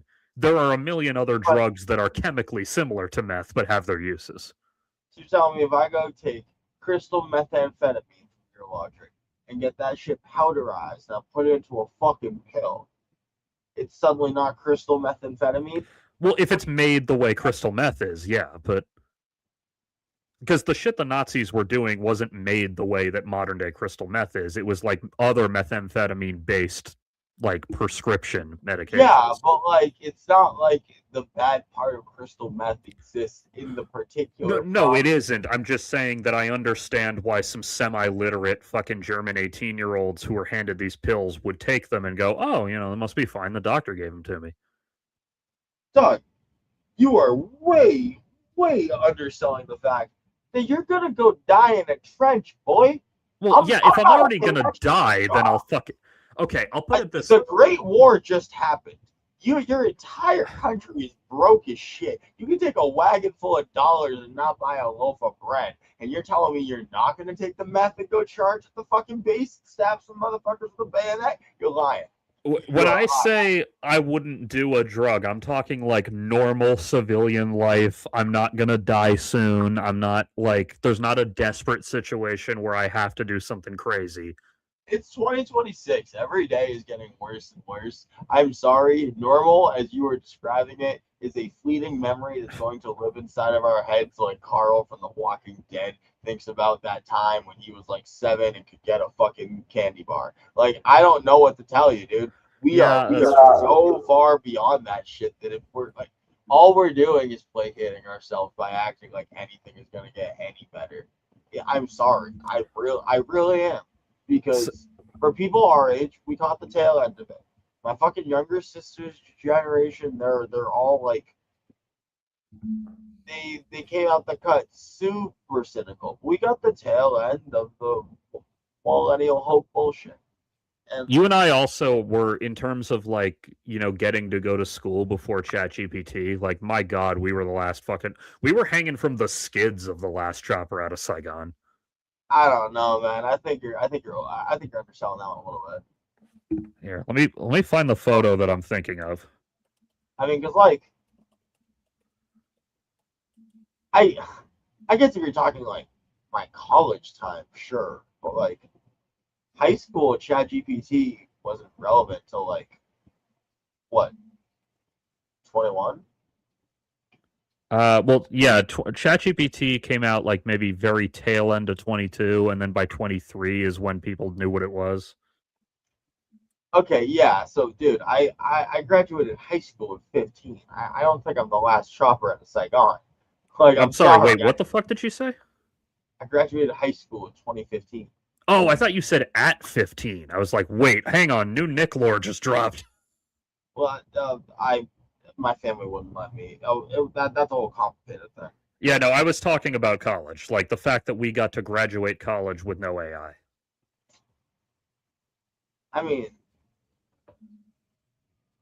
I, yeah, I, how do I put this? Anyone I ever like, any of my peers in college ever who like didn't do their work, I have no respect whatsoever for you because like When it no comes to like college, I agree. Yeah, high school, it's more it's not defensible to hard fuck to around. stand. No, like no one made you be here, and Yeah, like for real, you could pick another thing if you don't like it. So like I really just I put this on you, and I don't respect you, and yeah. I'm really trying to do whatever I'm trying to do, and you're trying to do whatever you're trying to do. But what you're trying to do is apparently just fuck around. Yeah, so here it is. So this is the last chopper out of Saigon, and right around there, that's you and I. I mean, we were. I, I guess because I. See, here's what's problematic. Well, also But just the simple matter of we got, or at least I did. I got to have an in-person graduation ceremony before COVID. mine, I fucking got a in person shitty one in 21, but I don't want to talk Yeah, about that. yeah. No, I actually was like, I graduated in December of 2019, so I was literally the last one for a few years to get a normal graduation ceremony. Yeah, I was trying to fucking space my shit out, so I made sure I got my fucking I had everything lined up the way I wanted. And then they made me do a remote class, and fuck me. I changed the subject. I don't want to get into Yeah, this. I hate fucking school. yeah. I don't blame you. Um, what was I gonna tell? Oh yeah, I remember. Because we were talking about crack. So our Oh yeah, that's right. We were talking about crack. so I think I saw this post in the context of like talking Is about Snowfall on rapists. your list, by the way? What? Is Snowfall on your list? The show? Yeah. Let me remind myself what that is. Oh, the black dude crime drama thing with what's his Calling a name? black crime drama is so not describing what the show is. No, like the fucking specific guy, the specific actor whose name I can't remember. Yes. Damon Idris, that's his fucking name. Yeah, I Just heard the show was good. wait, nigga, talk. Yeah, I heard the show was really good. I need to watch that. I like I want to be real with you. That show is a beautiful, fantastic work of art. That is it. It, bro. I constantly talk about this problem, and I have a hard time catching myself when it comes to the characters in this show of not just like Walter White wiping his problems away. Because Oh he is my like god. a pathetic Walter White. So I was looking for the post I'm referencing, and I typed in the phrase "You can't tempt me with crack because I'm not a crackhead," Yeah. and fucking the AI gives me this.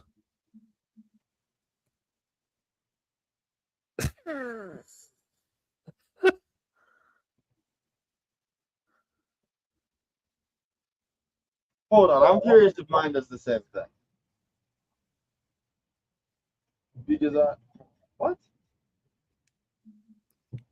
I'll let you do that, and then because I remember from roughly from memory what I was going to say, so I don't have to bring it up. Is crackhead one word or two? Usually one.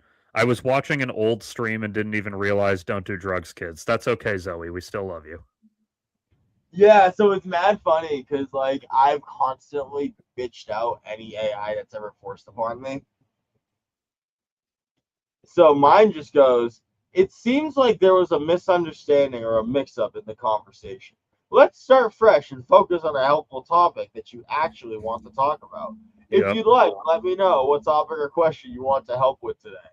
Because I think I've like every AI setting I can ever find, I disable it.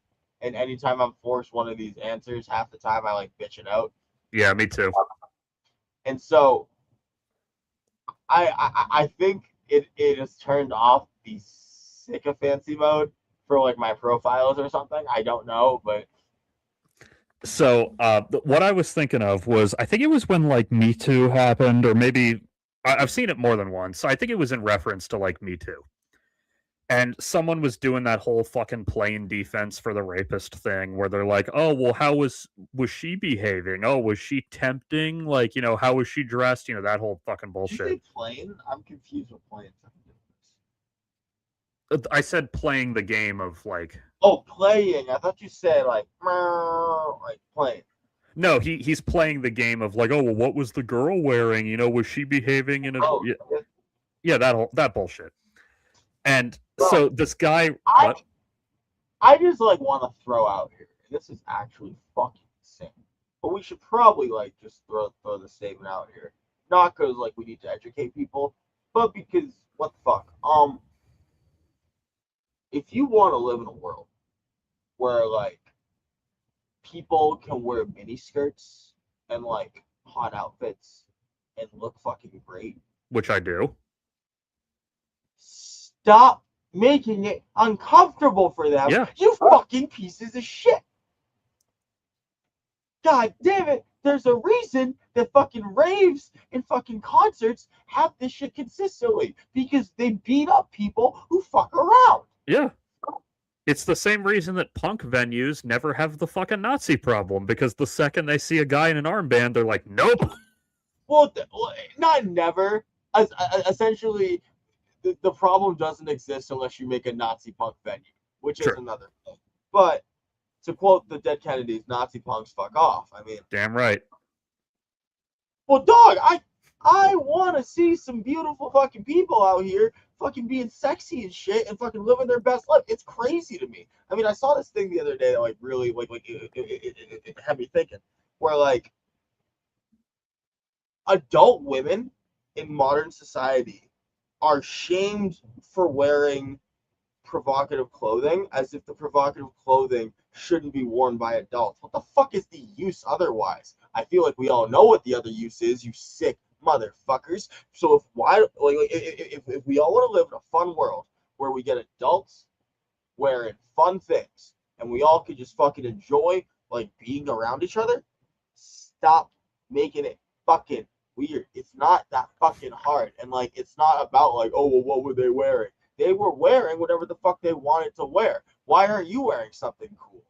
Are you like bro? And like I mean this. Every fucking guy wants to wear a fucking suit of armor or like a goddamn trench coat. Guess what? You have free will, pussy. You could do it, but you choose not to. You wear fucking t-shirts, and then you think the fucking anyone who wants to express themselves is now subject to your whim because you can't express your own fucking creativity through your own body. Fuck this. We've lost the plot, folks. Yep.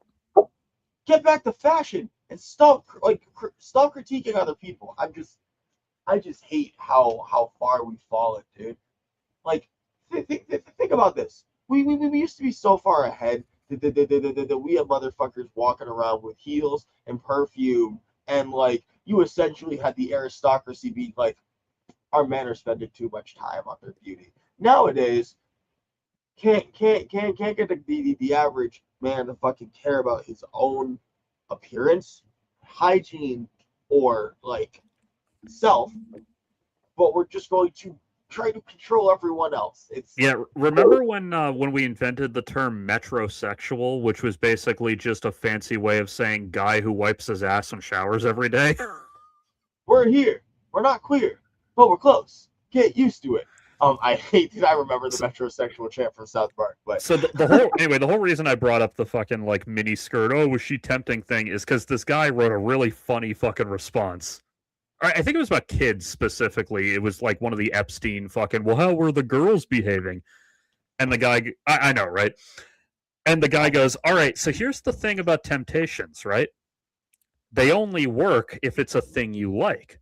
You could put me in a room filled floor to ceiling with the best, highest grade crack ever manufactured. It would mean nothing to me because I'm not a crackhead. Similarly, you can have your 10-year-old niece running around in short shorts, and it's not going to bother me or even really catch my notice because I'm not attracted to 10-year-olds. I understand what you're saying, and I don't mean to undermine your point. But, like, listen, I've never touched hard drugs in my life. But when I saw in Peacemaker Season 2, is it Vigilante's basement or Yes. that one room in his house? I know, my head, I actually did feel a certain way. I'm sorry. No. Yeah, but that was normal cocaine. That's not quite as bad. Fuck you. You know what I mean. Like, no, there's just a part where he was like, no, that's not. That's not okay. I have to go rescue that. I'll sell it. Like, I don't want it, but like, I can't let that room just sit there. I just love that he has like fucking $200 million in drug cash, and he's like, I can't spend this. It's blood money. I love him so much. He's our innocent little boy. So I've always loved Vigilante as a character ever since I was introduced to him on the Justice League cartoon when I was a kid. I feel like the old one was a much different bit, though. Oh no, he was a completely different character. But my point is the notion of Vigilante as a general. What? Isn't old Vigilante just a badass? Well, yeah. Like, the original Vigilante is the fucking, like, Clint Eastwood cowboy western guy from the Justice League cartoon. Oh! Wait! You're talking about the guy who's always hanging out with Shining Knight? I think that was unique to that cartoon, but yeah. That version of those two, they're always hanging out together. Okay, that one's Vigilante. Well, listen, I just know they have that one episode that I love so much because I think it's like one of the best expressions of superhero stuff, where like it's a parade and like all the kids are just playing as like the big three, and like you can almost see them like fucking no one appreciate it. But like then at the end, they're like playing as those two guys, and like I don't know, like it was just really sweet because like everyone's job matters, and there's recognition all across the DC universe, even if we're all kind of getting caught up sometimes in the big ones. They actually did a pretty interesting take on Vigilante on Arrow as well. Not as good as Peacemaker's by any means, but he was the one who just didn't take the mask off? He eventually did, but yeah, for like a season and a half, we didn't know who Vigilante was. That's pretty cool. Well, so what it was, so that there's multiple guys who've had that title, right? Like Adrian Chase is not the cowboy guy. Yeah. So they go up against this guy. He's not called Vigilante initially. It's just, I guess the newspapers ran out of fucking names for these guys. So he is just a vigilante, describing him. Yeah, and he doesn't wear as distinctive an outfit, and he doesn't have a gimmick either. He uses guns. And so they're going after him. I mean, they don't love that he kills his enemies, but they kill their enemies occasionally. They're going after him primarily because he's way too cavalier about civilian casualties getting caught in the crossfire. Just a little It's laissez-faire about the hats. what? He's just a little laissez-faire about the hats. Yeah, and so that's like a minor recurring element throughout the season, and then also Oliver's mayor this season. He gets a new chief of staff or DA, I forget which, named Adrian Chase. So your DA, yeah, his new DA is named Adrian Chase, and you're like, because they know you, the viewer, might know who Adrian Chase is, and it's like, oh, cool, the DA has this fucking little vigilante thing he does on the side. He thinks he's fighting crime both ways. Like, oh, that's interesting. No, they completely fuck with you. Adrian Chase, the DA, turns out to be the other main Prometheus, the other main villain of the season. We don't find out who's under the vigilante mask till like midway through the following season. I love that. Also, Adrian Chase isn't his real name; it's an alias. When they do finally unmask Vigilante, they just created a new character to be under the mask, despite the fact that he's visually based on the Adrian Chase version. That one actually, unlike most of them, technically had superpowers because he had been in Central City when the big particle accelerator thing happened at the beginning of the Flash. So he totally not ripping off Static Shock. Kind of, yeah. Bro, actually, I'm sorry. Every time I hear about that shit, it's like, oh, it's the Big Bang. You just stole the Big Bang. Like the Big Bang without the social commentary, yes. So yeah, in other words, it's like everything white people steal. You just stole the Big Bang. And then at the beginning of season 4 of The Flash, they realized they couldn't keep having new people from the Big Bang show up, so they created a second, smaller one on a bus. That's fucking great. So that worked, though, because throughout the season, they're like, all right, there were only 12 people on the bus, so we only have to track down these 12 people who were exposed. So they did something good with it. And one of those bus metas wound up being literally my favorite character on the show. So, well, because, I mean, our current Vigilante has a healing factor. That's what it is, yeah. And I don't know if that's based on Arrow or if Arrow based their version on that. But what happened was their original incarnation of him, I think his name was Vincent Sobel. He was a cop. In fact, he was partners both police-wise and romantically with Dinah Drake, who's the new Black Canary. They'd been caught, and they were getting like the shit beat out of them by the bad guys who were going to kill them. And in fact, the particle accelerator wave went off as they were shooting Vincent Sobel in the head. What? Like, they actually show it in, like, slow-mo as the gun is going off and the bullet is coming out through the front of his head is when the wave comes over. So Dinah thought he was dead due to the whole I watched him get shot in the fucking head thing. It turns out, no, he wasn't dead. He survived that incident because the particle accelerator gave him the healing abilities, but it couldn't heal the incident completely. So he has like a blind eye and like fucked up scarring on this side of his face. But he also, it kind of implied that it fucked with that it did brain damage. What is Dinah's power? The sonic yell canary thing. Okay. I was really hoping in the back of my head that I didn't see what was happening here. Do you get it? What? It's a really stupid pun. Okay. Dinah, won't you blow? Dinah, won't you blow? Dinah, won't you blow your horn? And they gave her sonic powers. Well, Dinah has been Black Canary's name forever, so I don't know which of the two predates the other. I'm 100%. I never knew this, but yeah, they named her in a fucking pun after that stupid song, and I hate that. Okay, maybe. I've never fucking put together that was her name, and I hate it. I hate it. I didn't either, so okay. E5 Fiddly IO, shoot me in the head. I hate puns like that. Yeah, but yeah, Dinah has been Black Canary's name like forever, so like since the 40s when they introduced her. I mean, I suppose it was less cringe at the time. Actually, so the way Arrow did it, so they had Laurel, because in the comics her character's full name is Dinah Laurel Lance.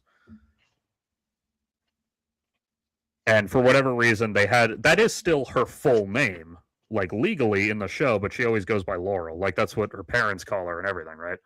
Yeah. And she never gets powers. She has like tech that does the scream thing. Okay.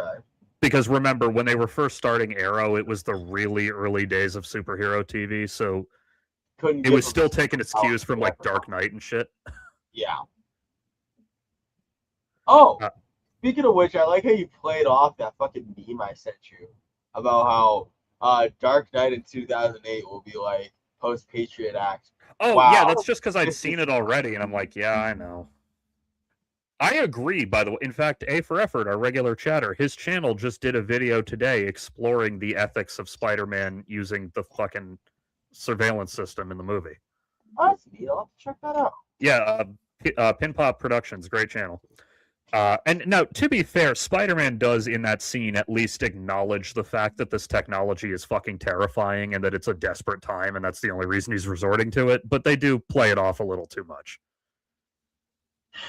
I like the movie overall, but that was my least favorite part of the movie. You know what they say? Desperate times calls for Israeli genocide, I guess. But Well, in this case, it was more just hacking into the city's existing security cameras, which isn't quite as bad, but is still pretty bad. one flock leads to another. Yeah, I know. That's the one thing in the movie no one liked. That's why people are jokingly calling him like Palantir Parker I and or Peter Thiel Parker.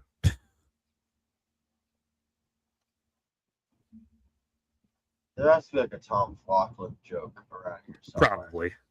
So, anyway, what I was talking about with Arrow was so Laurel eventually gets killed off, and to my great shock, they actually stuck with that, and she stayed dead. But when later on in the show, when Oliver is like assembling a new team of heroes, he hears tell of this woman who has this sonic cry ability, who's been doing like kind of fucking not black market, like she's on the run. She's been hitting these criminals in this other city. So he goes to recruit her. She has some other name. And like basically part of it he explains to her is that he feels like after losing his friend who had the yelling tech, finding out another woman who has a yelling superpower feels like a sign from fate, you know? Like he feels like that's a sign that he needs to recruit her, and ultimately he does. And she was like an undercover cop and everything.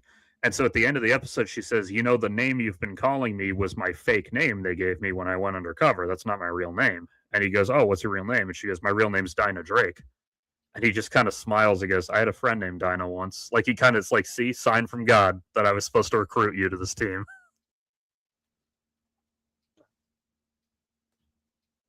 I don't know. Arrow had fallen off a little by that point, but a lot of their fucking new characters from the latter half of the show were great. The show wasn't as good, but the characters were still great. So update. I am pretty fucking far in Dune. Nice. I think I've probably made it almost to the end of the second movie. Which scene are you on? So let's fucking see here.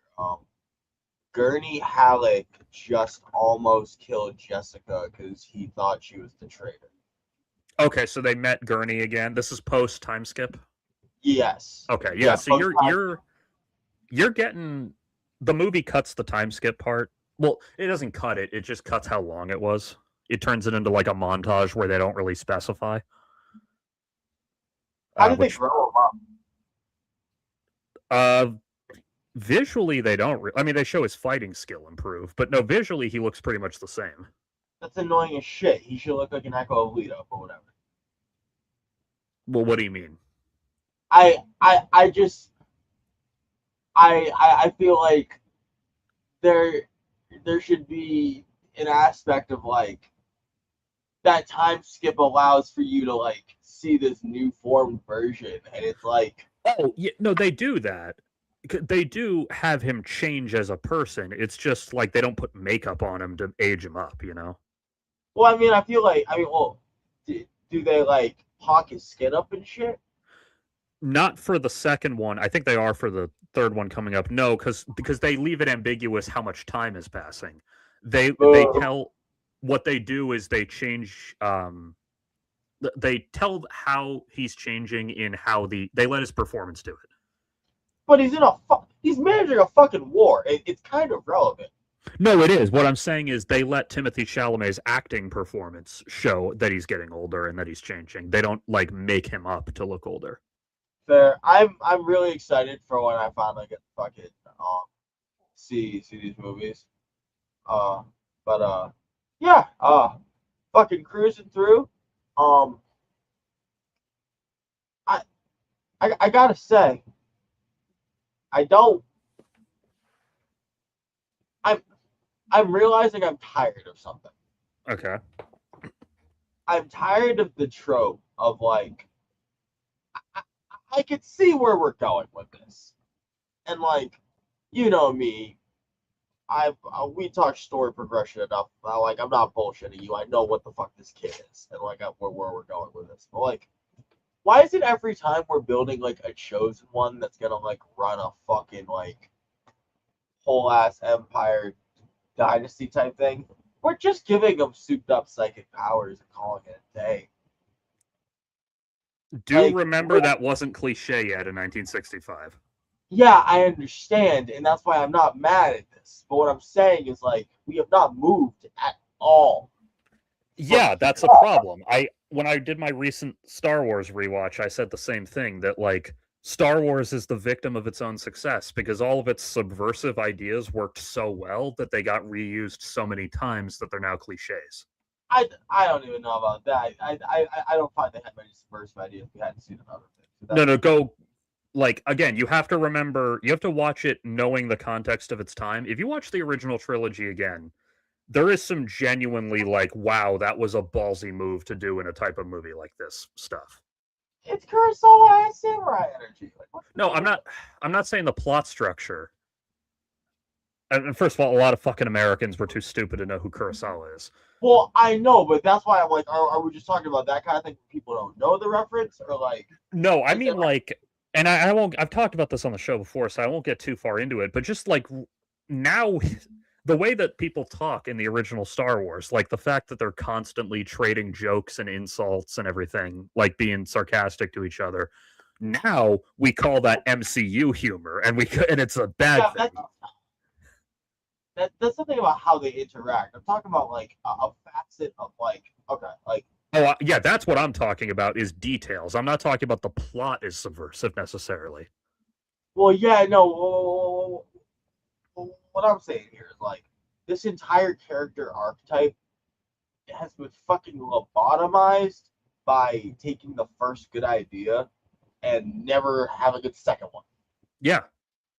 And like okay, I I think 40K does a good job. Listen, I like what they did with the God Emperor. At the last fucking time. That shit came out in the fucking 80s, my dudes. Yeah. You spent 40 fucking years. Tell me an example of like a cool chosen one that's not a over psychically freak. Well, see, the problem is I don't really think any chosen ones are cool unless they do something subversive with it in general. So, I mean, I you don't like a good Perseus story? well, okay, if you go back that far, Well, maybe, that but counts as a like, chosen one. We just don't fucking associate it because it's like we've isolated this column. I feel like of the chosen one is the weirdo who sits in the corner with his prophecy mind powers and then like thinks about some shit that you can't think about and says some weird shit and then you're like, oh, I guess we just don't understand him, but it works out, so it's cool. And then you have some broad display of power, and it's just the same thing over and over and over again. And I like where's the god emperors that are like more human? Like where's people rising and falling? Fucking like stars that we put upon pedestals only to know they will inevitably fall, but still raise them up again for the sole fucking reason that like we like, want to see a light in the sky. But I don't know where's I don't even think it's subversive at that point as much as just a take that isn't as fucking religiously obsessed with making the same thing. yeah. No, I completely agree. I badly have to pee, so we're gonna leave in a minute. But before I do, I have two things to discuss. One, have you played this game yet? What the fuck? Yeah, I've been playing this game lately. I got it for my birthday. Okay. Damn. It's really fun. It's Are you a playing like a first story person. mode? What? Are you playing like a story mode? Yeah, it's a 30s noir like hard boiled PI story in a world of 30s cartoons. But it's not multiplayer. No, it's a single player linear story mode. Oh, I just asked because then I'm playing it in like 10 minutes. Oh, okay, Versus, yeah. yeah, because Oh, right, because you have your magical places where you can find games. The other thing, even I always pay for them. I yeah, obtain my games legitimately. yeah, of course you do. Anyway, because you were talking about the Dune thing, so there's a term TV tropes uses called unbuilt trope, and Explain. so you know what a deconstructed trope is, right? Or a reconstructed trope? I feel like I don't know it by this name. Um, a deconstruct. Oh, wait, no, yeah. So a deconstructed trope is when I take something that I already expected and then like I subvert it. Well, not necessarily subvert it, though that's part of it. More just like examine some of the fallout of it that the trope normally doesn't. Oh, so you might argue Rick if the audience wasn't trash. Yeah, or like Wrath of Khan, even. Like Wrath of Khan, the whole movie is like a deconstruction on Kirk as a character and on the adventure of the week style formatting Star Trek had been doing up till then. I want a story where God Emperor is essentially just the Khan that we have. He ain't much. Yeah. He's just something. I want something like that. God damn it. Sorry. So then in contrast to deconstructed trope, there's a thing called unbuilt trope, which is when you watch a work, a movie, read a book, whatever, and it feels like it's deconstructing a trope, but then you realize, no, this thing is so old it predates that trope.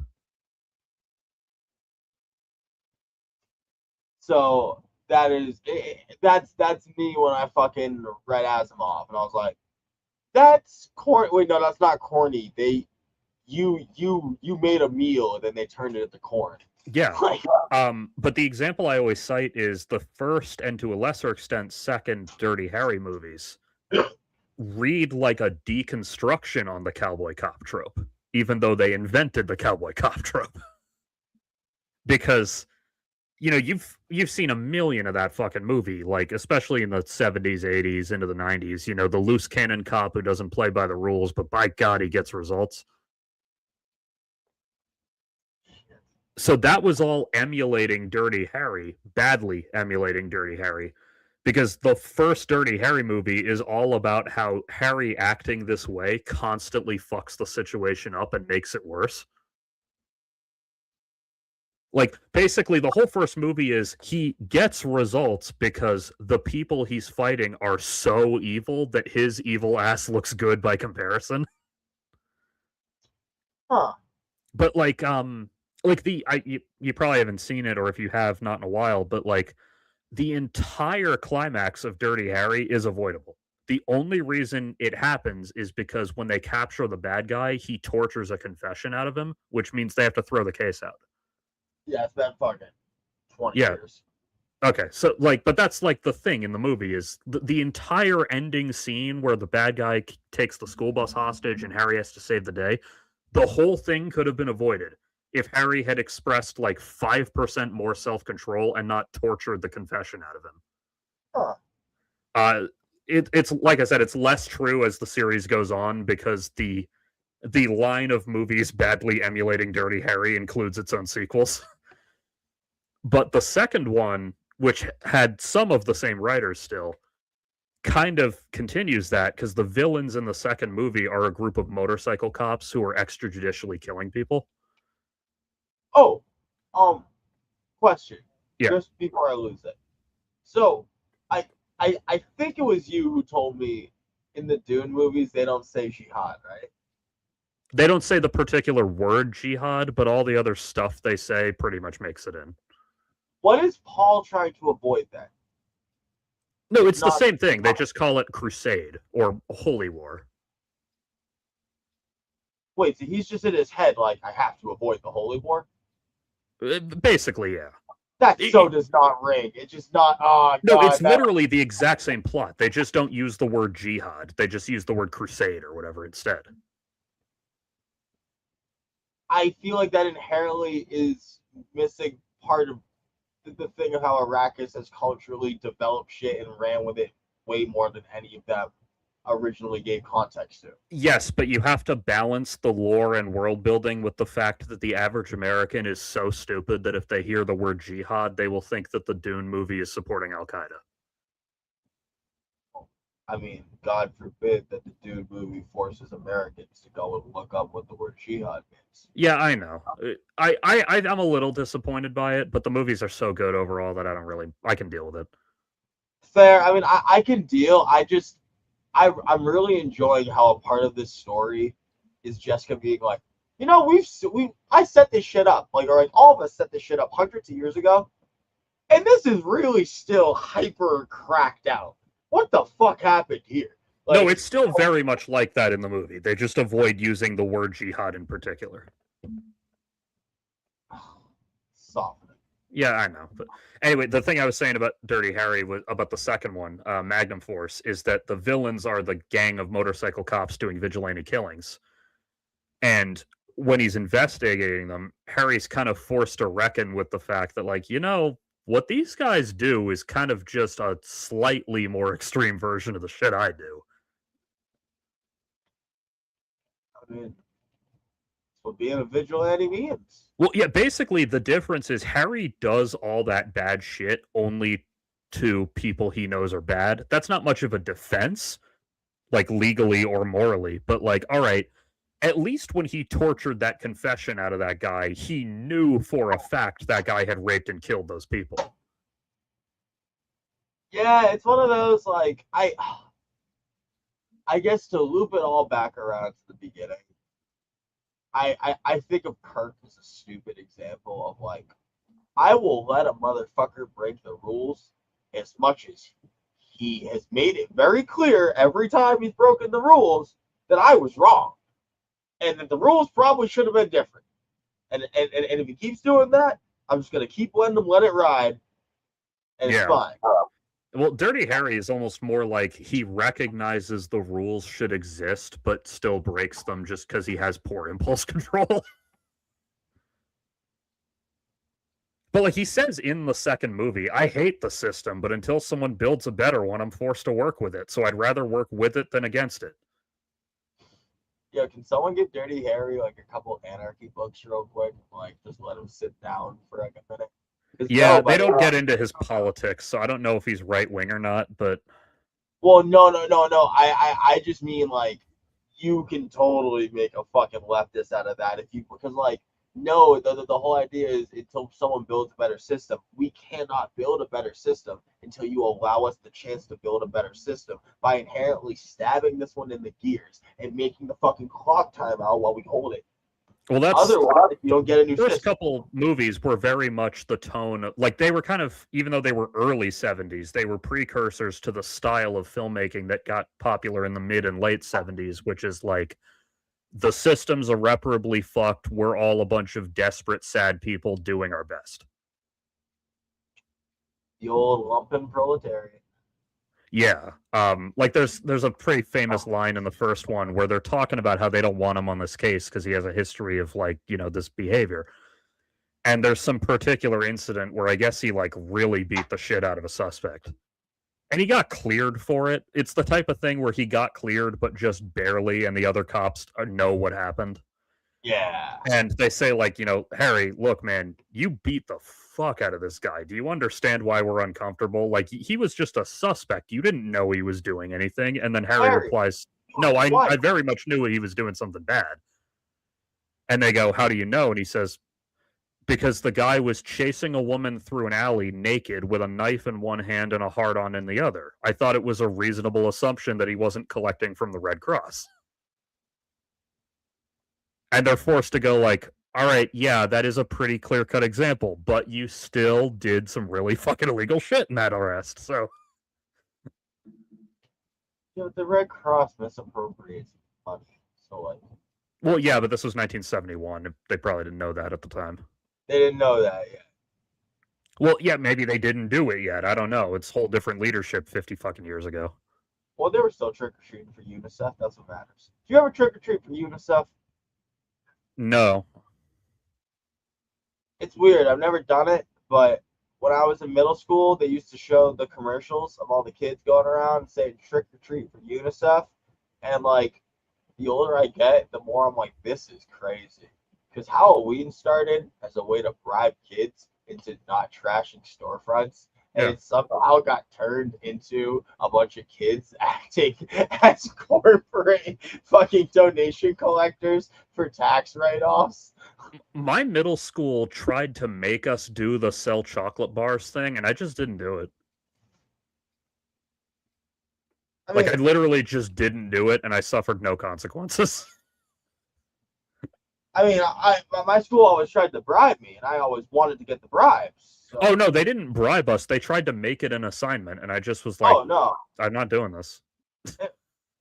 no, yeah, oh yeah, no. I was in the kind of school where they're like that will not work. Yeah, same in high school, there was this whole like community service thing you were supposed to do, and they tell you it's required to graduate.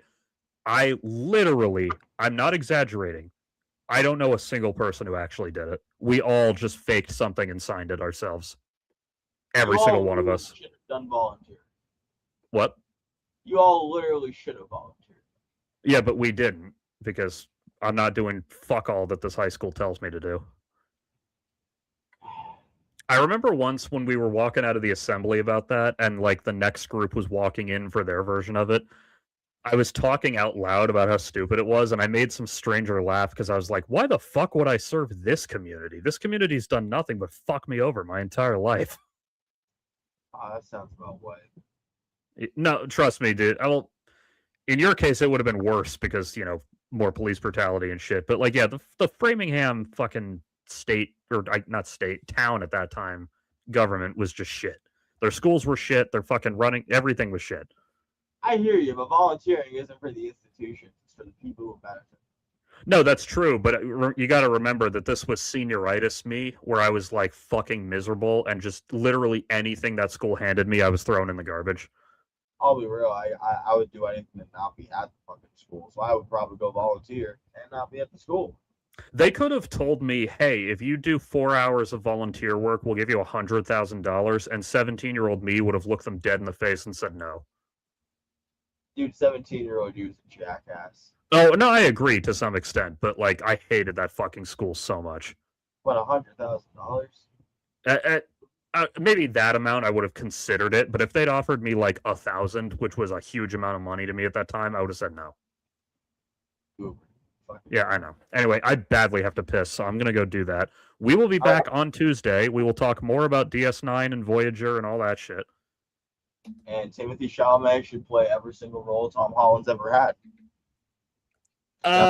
He's too skinny for the Spider-Man outfit, but otherwise, yeah. God forbid we put a fucking suit on him. Have a good night, everybody. Good Bye. night. No, I just mean his head's too big. Anyway, good night. Make that call I told you to make. I'll make the call. Goodbye, everyone.